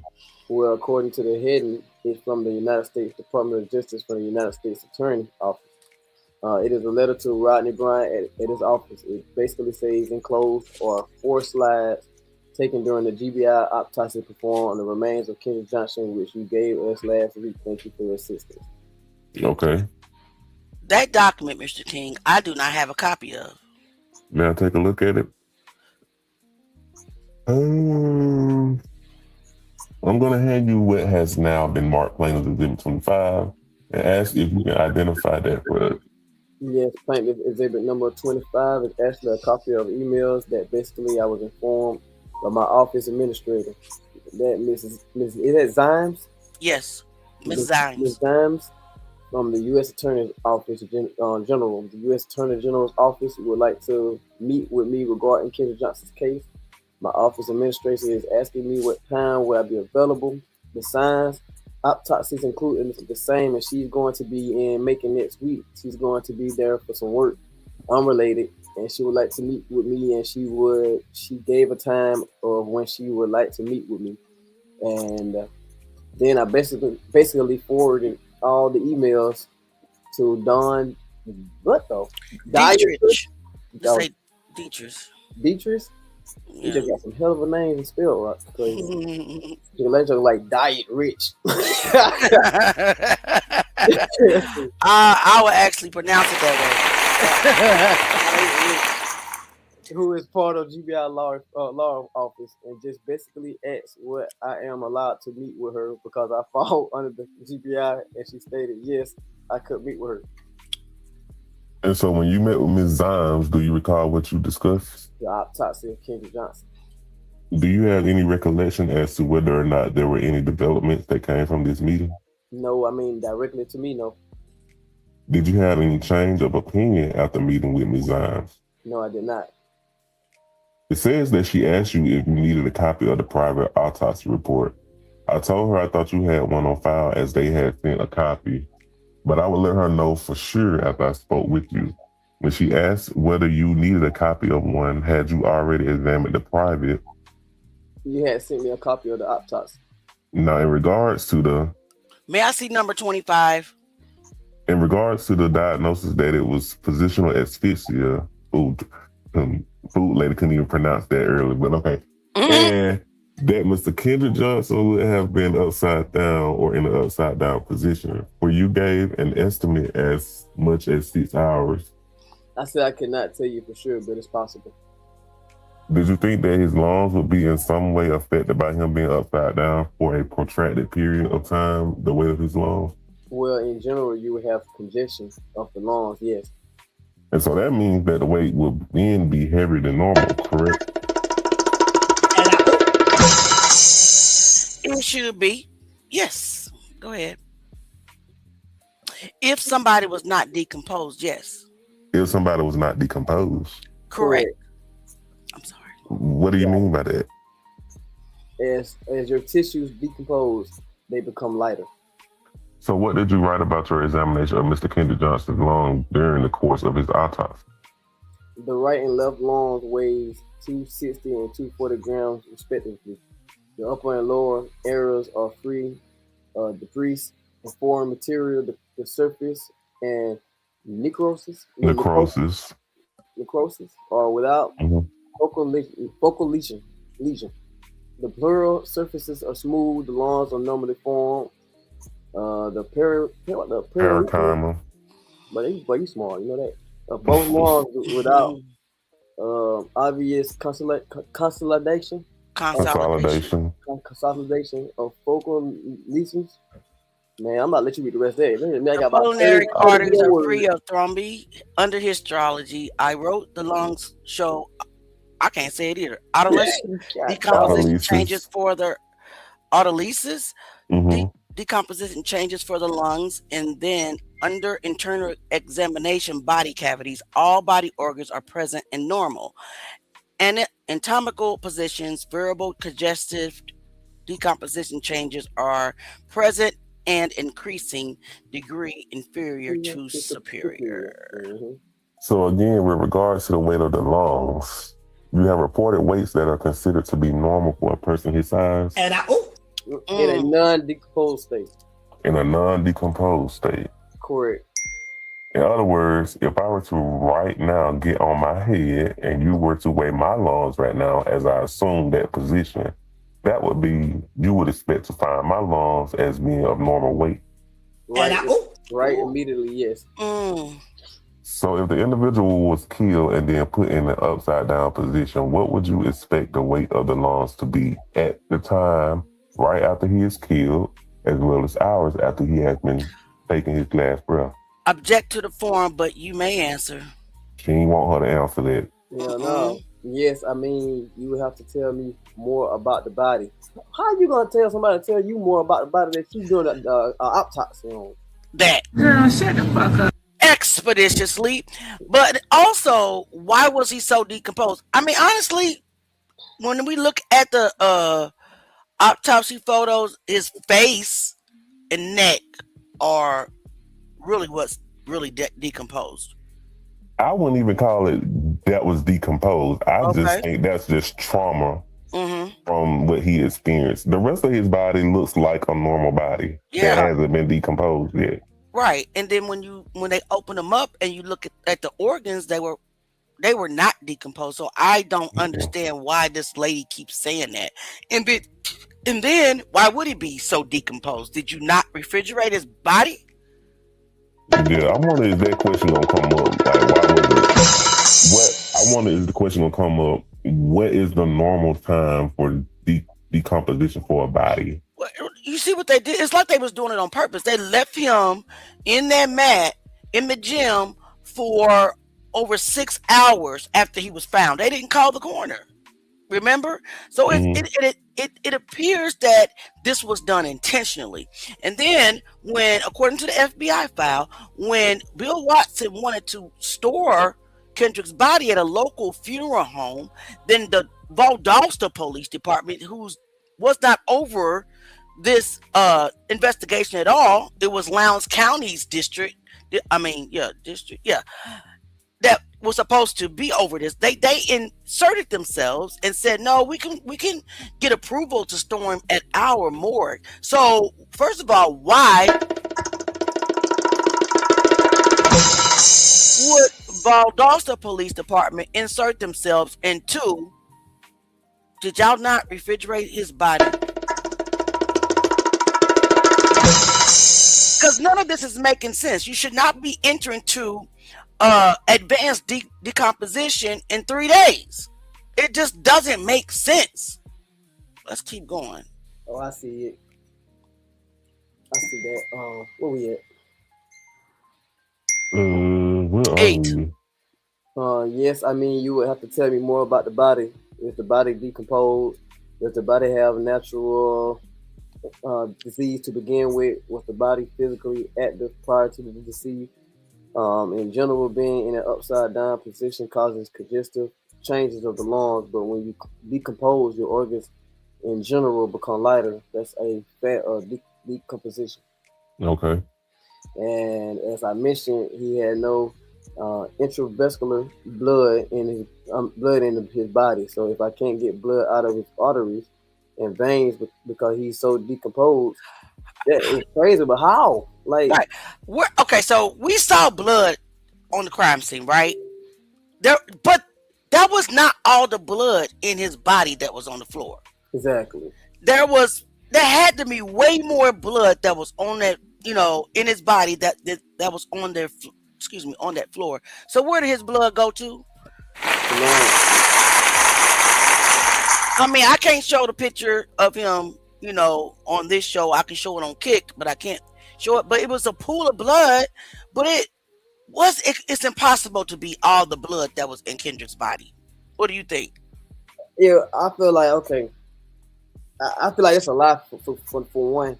But if it was a whole lot of more blood that she want to say that he didn't have no blood and that little pool of blood, it's on a one thing that you can say that can make that factual, and that's if he died somewhere else. Amen. He must have been unalive somewhere else and then brought there. If she's saying there was no blood left in his body, because the pool of blood was no bigger than this. Exactly. And that wasn't even blood. That was purge. It wasn't even on the mat. Right. So just around the ring part. Why didn't his body have blood? Y'all doing something. That's some goddamn. She's lying. That's some cult type of junk. They'll drain all the blood from the body and junk. Right. Exactly. Did they drink? Man, come on. Some stuff ritualistic BS goes on like that. That's crazy. There's really vampires out there that drink, and I ain't talking about the movie type vampires, but people that really do rituals and drink other people's kids' blood to stay youthful looking. So let's go. That sounds so crazy. You had finished reading yours? Okay.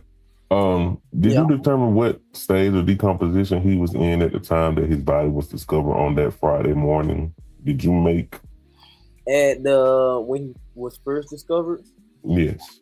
Just by viewing the photographs, I could not examine the body. I did not examine the body at that time, but just reviewing the photographs. So you're not in position to answer that question. Correct. But if he was in a state of decomposition, his lungs would have begun to become lighter. Correct. But you're testifying that when you weighed his lungs on the day of the autopsy, they were of normal weight for a fellow his size. For somebody not decomposed, yes. I'm handing you plaintiff's exhibit 26. Can you identify that for us, please? This looked like a copy of the email that was sent from Julie Gardner from the GBI to Lowndes County Coroner. Well, the Lowndes Coroner, there's email address here. So yeah, that's what I'm saying. It's an email that was sent to him from Julie Gardner. I was CC'd on it. And what's the subject? Subject is the official COD, cause of death, and MOD, manner of death for KJ.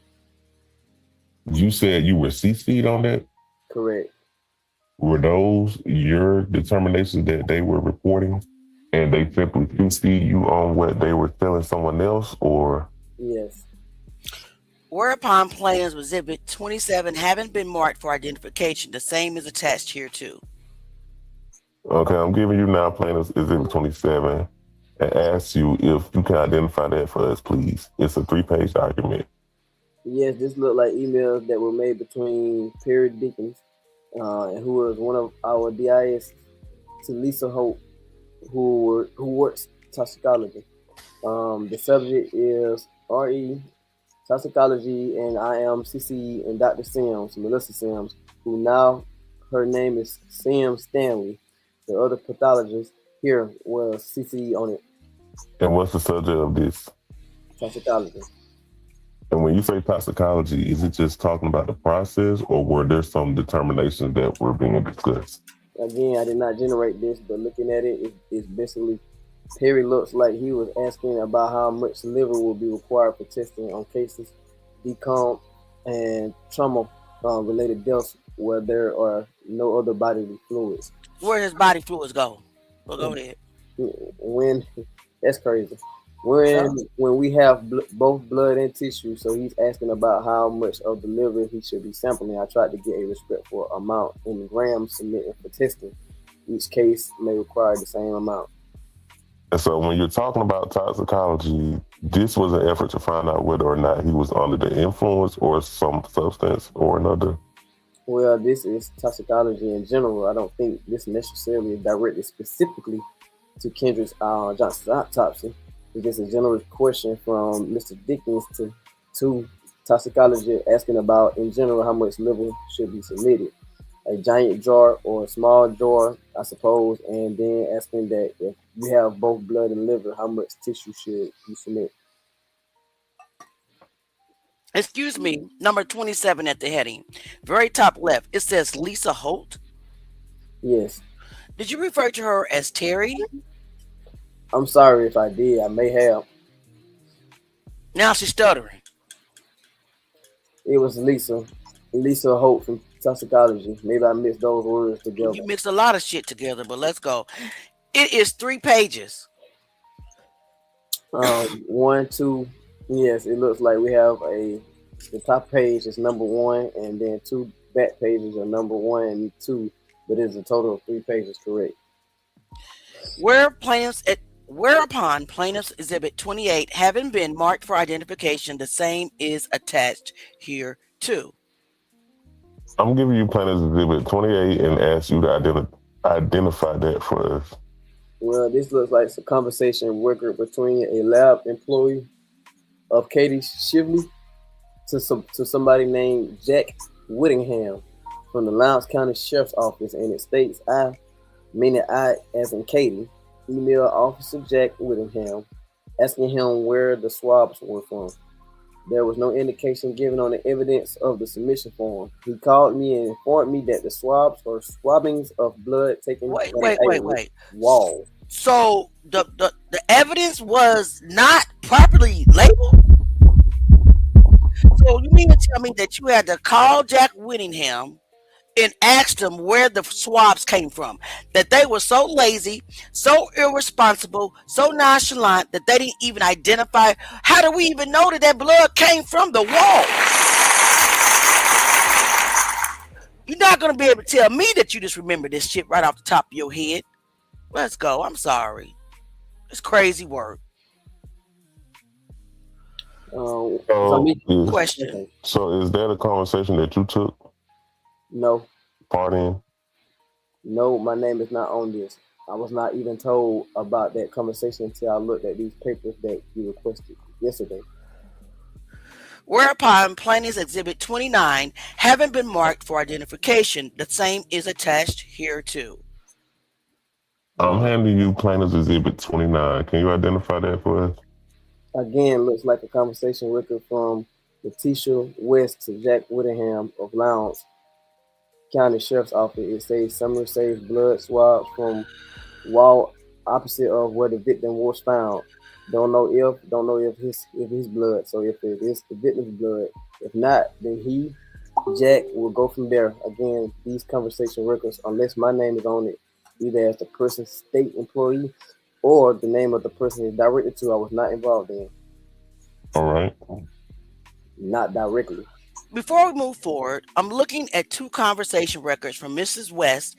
This one's the one you referred to is dated which date, doctor? Does it have one? Okay, the one from West, it states 3/21/13. Okay, thank you. You're welcome. Whereupon plaintiff's exhibit 30 having been marked for identification, the same is attached here too. I'm handing you plaintiff's exhibit 30 and ask you to please identify that. This looked like a copy of an autopsy between Letitia West to Ross Butler. Also, Stephanie Powell, who I honestly don't know who they are speaking about. I guess I'll go from back. Is there another page? It just ends with, "Hey, Stephanie." It probably has this hitting on it with that date. What I was stating with the heading, it says case 2013-400101, user Letitia. Yeah. 3/21/13, and it's one of 2 pages. Why was all this stuff done 2 months later? KJ was found unalive on January 11th, 2013, because they didn't think that the parents of Mr. Kendrick Johnson was going to fight the way they're fighting. That's why all this stuff was done months later. Okay. Yes, I do have it, and this is number 30.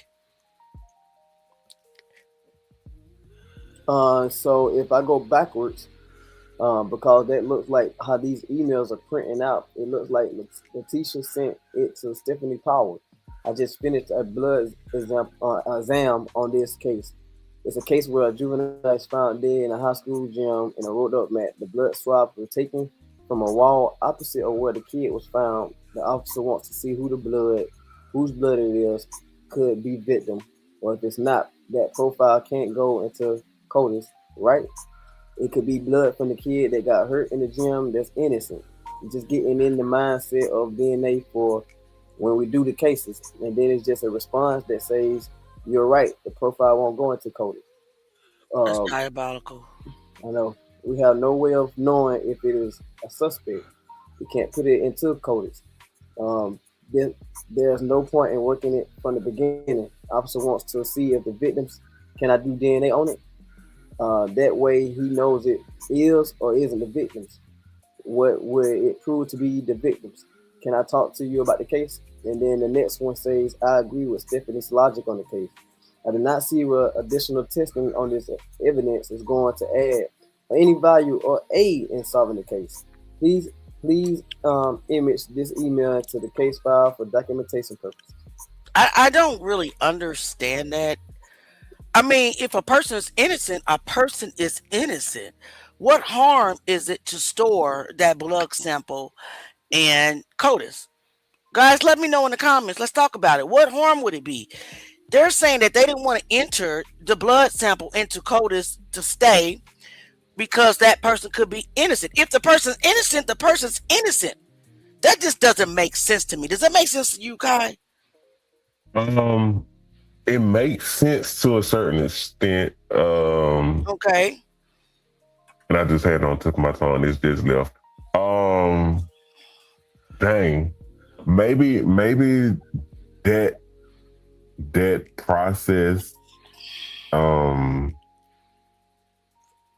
I guess because it's kids involved, maybe they have to get minors. Yeah. They may have to get that permission from the guardian or the parents as far as submitting that kind of information to that system. Well, then seek permission. Don't just... A kid dies at school.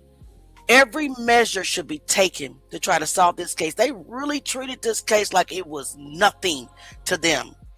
It's diabolical. It's diabolical. Let's go. I'm sorry, guys. This pisses me off. She's a liar, and all of them, everybody in Lowndes, in Valdosta, Georgia, every person in law enforcement, they all are negligent. But unfortunately, they probably have to be sued individually. I don't know. Let's go. Okay, now with regards to this particular exchange, what interpretation did you give to the observation that it could be blood from a kid who got hurt in a gym that's innocent? Yeah, that's why I think they're talking about a minor. Just getting in the mindset of DNA for when we do cases, how did you interpret that? Before you answer that, Jay, let me just ask this question. There had to be a recent injury, right? I can't fathom, I don't know, that gym was nasty as hell, that the janitorial staff will allow blood to be on the wall. Wouldn't you think that would have been a biohazard and they would have cleaned that up immediately if a kid really got hurt that wasn't involved in this situation? That doesn't make sense because does that make sense? Help me understand this, Jay. It can make sense, and it also cannot make sense because if from what they are telling us is that they didn't use this gym periodically. So the custodial staff could very well just be in their spot cleaning and not doing like their actual job as far as like making sure everything is clean. Okay, everybody that has viewed the footage knows that is a lie. It was plenty of kids in that gym those 2 days that we've been watching.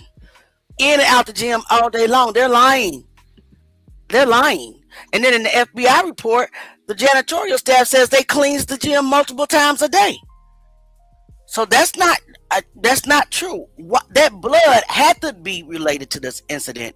Because like I said, I can't fathom the janitorial staff leaving blood on the wall. Even a teacher or a coach that was in the gym at the time that this so-called accident happened wouldn't have called the janitorial staff to say this needs to be cleaned up because it's a biohazard, unless it was a part of the Fight Club incidents, right? That's what I'm thinking. It's from. All right, let's go. We're just talking about it, guys. Let's talk about it. Oh yeah. Three. I just saw that yesterday, so you have to ask the DNA people. Okay. I do know there's protocols that have to go by, so it's probably part of the protocol, which I'm not familiar with, but I will say I ordered for testing and I demanded the testing be done, and therefore the testing was done. All right. Whereupon plaintiffs Exhibit 30 having been marked for identification, the same is attached here too. Okay, plaintiffs Exhibit 31. Do you recognize that? Again, this is just part of the packet that you requested. I was not involved in this, but it looks like it's from Letitia West to Jack Winningham.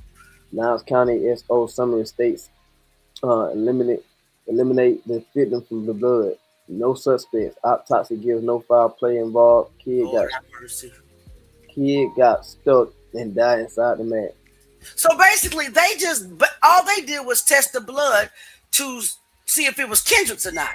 That doesn't make sense at all. That's it. That pisses me up that's crazy. So all they did was tested this blood that was on the wall just to eliminate KJ. Go ahead. I'm sorry. I didn't mean to interrupt you. I hate just speaking the words of him getting stuck in the mat and die like that. That jump some damn Final Destination type crap. Right. The blood from wall was 34 feet from the mat. No signs of trauma to the body. Okay, wait a minute. I'm sorry to interrupt you. She just said, you just contradicted yourself. The blood from the wall was 34 feet from the mats. So why would you think it was KJ's blood? Why would you eliminate only KJ? If it was that far from the mat, then don't you think you should have tested it? Exactly. And investigated the blood a little bit more instead of disregarding it? Because if you saying that he got himself stuck in that mat, then obviously if the blood is 34 feet from the mat, then as soon as they said something about a possibility of foul play, they should have ran up that blood more than just out of from KJ. But like you just said, why would they do it just on him if he's 34 feet away from the own match? Right. It's crazy work. I'm sorry, I ain't gonna interrupt you no more. And then also too, with it being 34 feet away from the mat, that's not like exactly beside it. Like that's some, it ain't a good distance away, but it's not beside it. So right, something had to happen over there. But the narrative that y'all trying to give to the public is that he went in there to go get his shoe, and that's how he died in the mat. Mm-hmm. So something else had to happen over where the blood was on the wall, right, away from where the mats were. And could it be the Fight Club? Could it be the person that KJ allegedly may have been fighting? KJ got the best of him. That's why he got jumped. I don't know. But we're going to find the F out. That's for sure. And then also too, if you're going, because I have not seen nothing yet that suggests this, but if you're going to test some blood on the wall that was 34 feet away from the mats, did y'all go test any other area near the gym, i.e. the locker room? Listen, we have no photos of the locker room, no video footage of the locker room, and we have it of the bathroom. Why do we only have it of the bathrooms? Right? Because isn't the locker room and wrestling room in close proximity to the gym? I thought so. You know, wall just separates the three. So why do we not have any photos or any footage of that on the inside of that? You know, those locations. That doesn't make sense, does it? Mm-hmm. No. I am so sorry, Jay. I'll read this for you, okay? It is pretty long. You want me to read this? I don't know how long it is. I know I see that it must be longer than that. It is. God. You want me to read it? Where was it? Okay, kid got stuck and died inside the mat. Blood from wall was 34 feet from the mat. From the mat. No signs of trauma to the body. Blood lying asshole. Everybody type lying asshole in the comments talking about no trauma to the body. Oh, lying asshole. Let's go. I'm sorry. Somebody type it in the comment. Spelling Heaux. Yeah. Somebody, she's lying. But go ahead. Blood from tissues found from a trash can might what? Blood from tissues found from a trash can. Okay, might be submitted. I thought I was out there tripping. I informed Jack that since the item is not coded as eligible, that we can't DNA test it unless he has leads or can prove that it would be useful in the investigation. What? That's somebody that died and it's blood all over the place and tissue up blood. Man, come on, man. That's shade, Kai. Go ahead. He said he would call back with his lieutenant about the case. He'll get back with me. It wasn't that long, Auntie. Do you know what they mean by code is eligible? No. Object to the form? No, again, we discussed that earlier. I don't know exactly what that means. Whereupon plaintiff's exhibit 32, having been marked for identification, the same is attached here too. I'll have you plaintiff's exhibit 32 and ask you to identify that for us. Conversation record again. The only reason I've looked at this is because you requested forms. Letitia West to Lieutenant Stride Jones of Lowndes County Sheriff's Office. The summary is Lieutenant Jones left me a VM to call him back. I guess that was my voice message, y'all. Right. At 9:08, I left Lieutenant Jones a VM voice message. At 9:16, let's say voice message, so everybody understand it.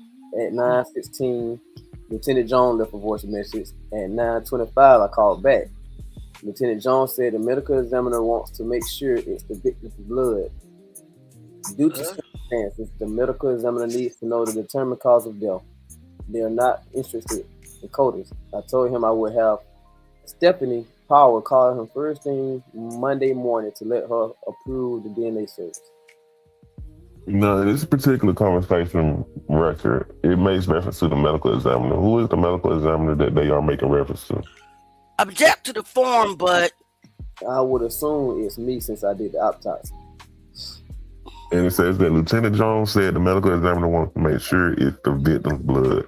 Did you have a conversation with Lieutenant Jones where you expressed to him your desire to make sure it was the victim's blood? As discussed earlier on the report of medical examiner, I demanded they do testing on that blood they recovered from the wall. Okay, but I'm asking you a slightly different question. Did you represent to Lieutenant Jones that you wanted to make sure that the blood that was on the wall was the victim's blood? No, I wanted to see whose blood it was. I wanted to know whether it was the victim's or not. Okay, then it goes further and says, due to circumstances, the medical examiner needs to know, determine the cause of death. They're not interested in CODIS. Do you know whether you expressed to Lieutenant Jones that you were not interested in CODIS?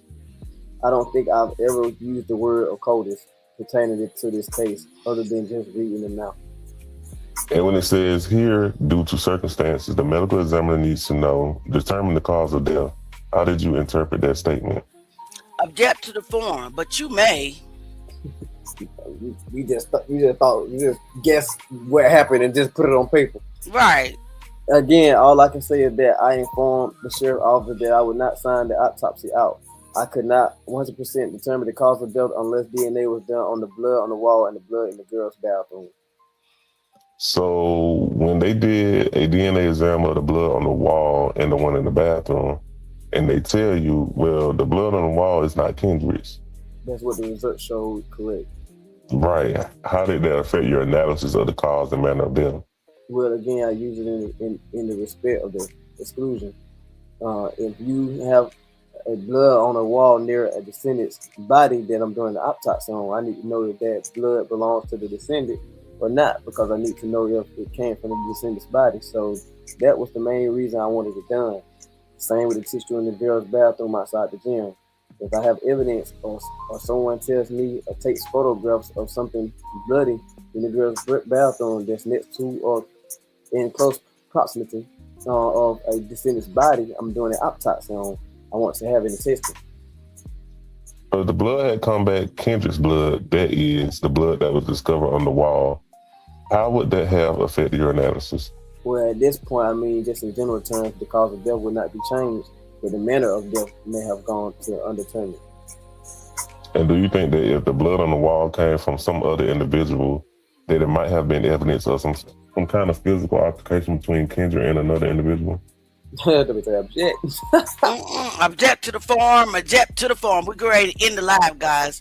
But go ahead and answer that last question. We went almost 15 minutes over our normal scheduled time. So let's go ahead and let you read the... Well, again, I don't have it written down, but I believe I was informed that there was a young man playing basketball and he said the blood belonged to him. And this is what y'all go by? But right. Hearsay. Again, that's I'm coming off the top of my head there, and I don't know names or anything of that sort. So the idea was to rule out being Kendrick Johnson blood, and that was my only determination on it. By another kid telling you, "Oh, that's my blood." Okay, cool. Even though we found the dead body over this mug and there's blood all over here, okay, it's your blood. We ain't got to do no testing. Long as it's not KJ's, we good. Fuck your mind, bro. Diabolical, half-ass, no investigation BS. Guys, we are coming to the end of our live as always. Why I got so much glitch over here? My green screen acting up. Y'all need to help Auntie. I know. It's like you got a crowd of mosquitoes. I look like AI. I look like it. Kind of like she about to get tapped by a whole waffle out there. Listen, diabolical, because I always technical difficulty, guys. But I love y'all. Thank y'all so much for being here. Thank you for Angela Nelson for sending our only super chat of the night, which is good, which is fine with me. We are very thankful for everybody. That's actually your shadow because you're sitting close to your green screen. That is true. I need to back it up, don't I? Mm-hmm. Okay, I'll back it up tomorrow night. Anybody got any closing words before we up out of this? Nope, I'm about to go eat my dinner. Go eat your dinner, Kai. Go eat your dinner. What about you, Jay? Wait, well, I'm talking what I'm about to do when I get off? No, do you have any closing words to the audience of the Truth Gang? We about to head up out of here. We got to go to work tomorrow. We got jobs. All of us got jobs, by the way. Hey, man. We're not on here begging. We got jobs.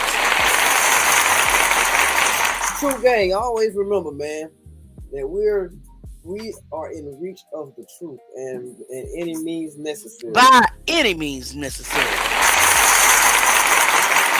Get your fat ass off my computer. Sorry, go ahead. But yeah, that's all I want to say, man. Y'all keep your eyes open. Y'all keep think outside the box sometimes. Please do. Please do the research yourself. Please look yourself. Please be wary of platforms that just want to show you and tell you things instead of showing you the evidence, instead of allowing you to ask questions. Please, because I had somebody give me the same freaking screenshot of where they're allegedly saying that KJ's hanging upside down and there's a guy in white pants. I said, here's the footage. Just look at the footage. This is not a screenshot. This is not me telling you. Here is the footage. You look at the footage yourself, make your own determination. That person came back and said, I don't see anything but trees and bushes. I'm like, yes, exactly. So be wary of platforms that are only wanting to show you screenshots of the footage, but can never drop the footage because they don't have the footage. If you want to see the footage is on the Truth Gang platform. Period. We love it. And care about what y'all what you think. What you think. Not only that, and also what you're investing your money on.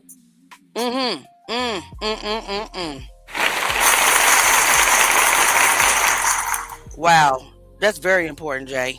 Because if questioning someone that you're investing your money on is a problem, that should be a problem to you also. Right. That should be a red flag to you also. Right.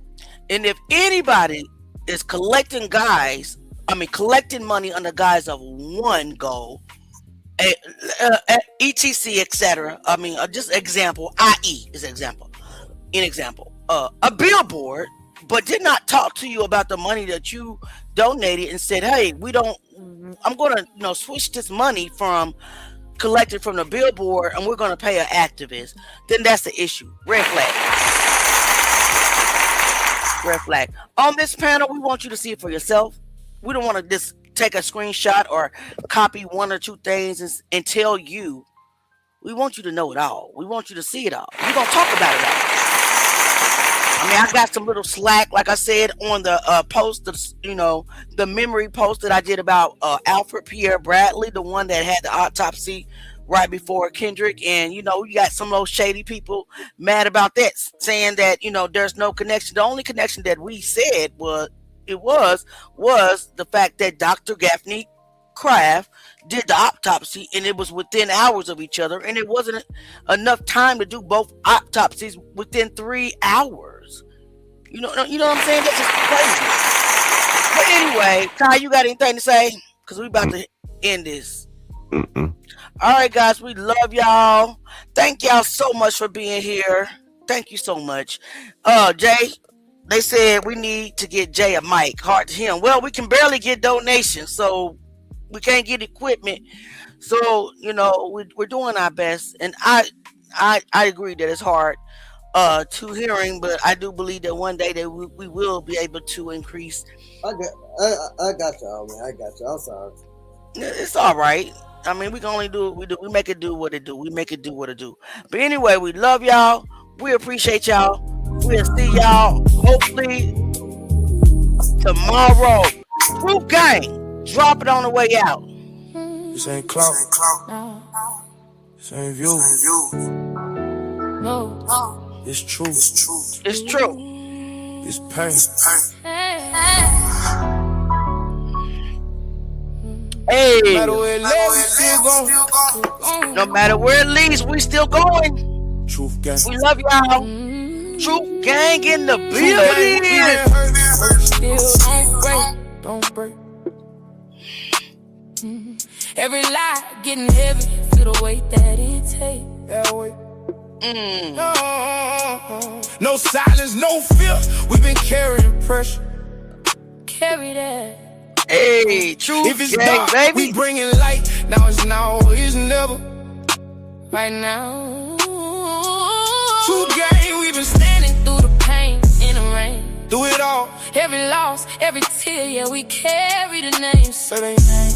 No matter where it lead, we still stand. Still stand. 10 toes in the fire. It's the Truth Gang. Down. We don't move our feelings. Everybody, We move drop our justice for Kendrick Johnson. Paperwork timeline. Everybody, Yo, we double drop check. free Karmelo If it don't Anthony add in the up, then we comments. questioning it. Question it. If it's hidden in the dark, we addressing it. Bring it out. They want silence, they want fear, they want control. Control. They want narratives push that we don't expose. They lie. But we build different, yeah, we cut from truth. Real talk. We don't water down proof just to make it sound smooth. No way. We ain't running from nothing but a lie. Nah. And when we do run, we running towards the truth. Go time. Every step heavy, but we still don't fold. Don't fold. Because Don't the fold. truth worth more. We love y'all, than family. gold. Truth Gang. We've been hurting, but we still don't break.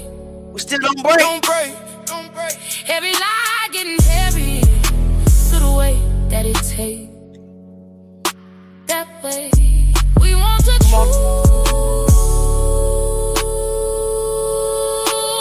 truth, nothing but the truth.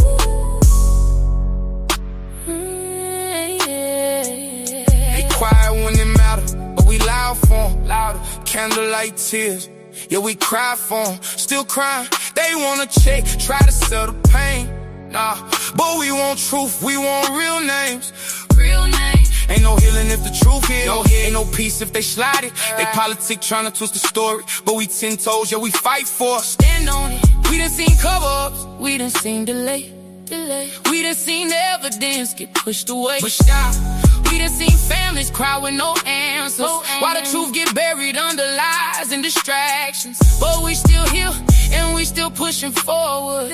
Even when it get heavy, we going harder. It's bigger than views. Bigger than.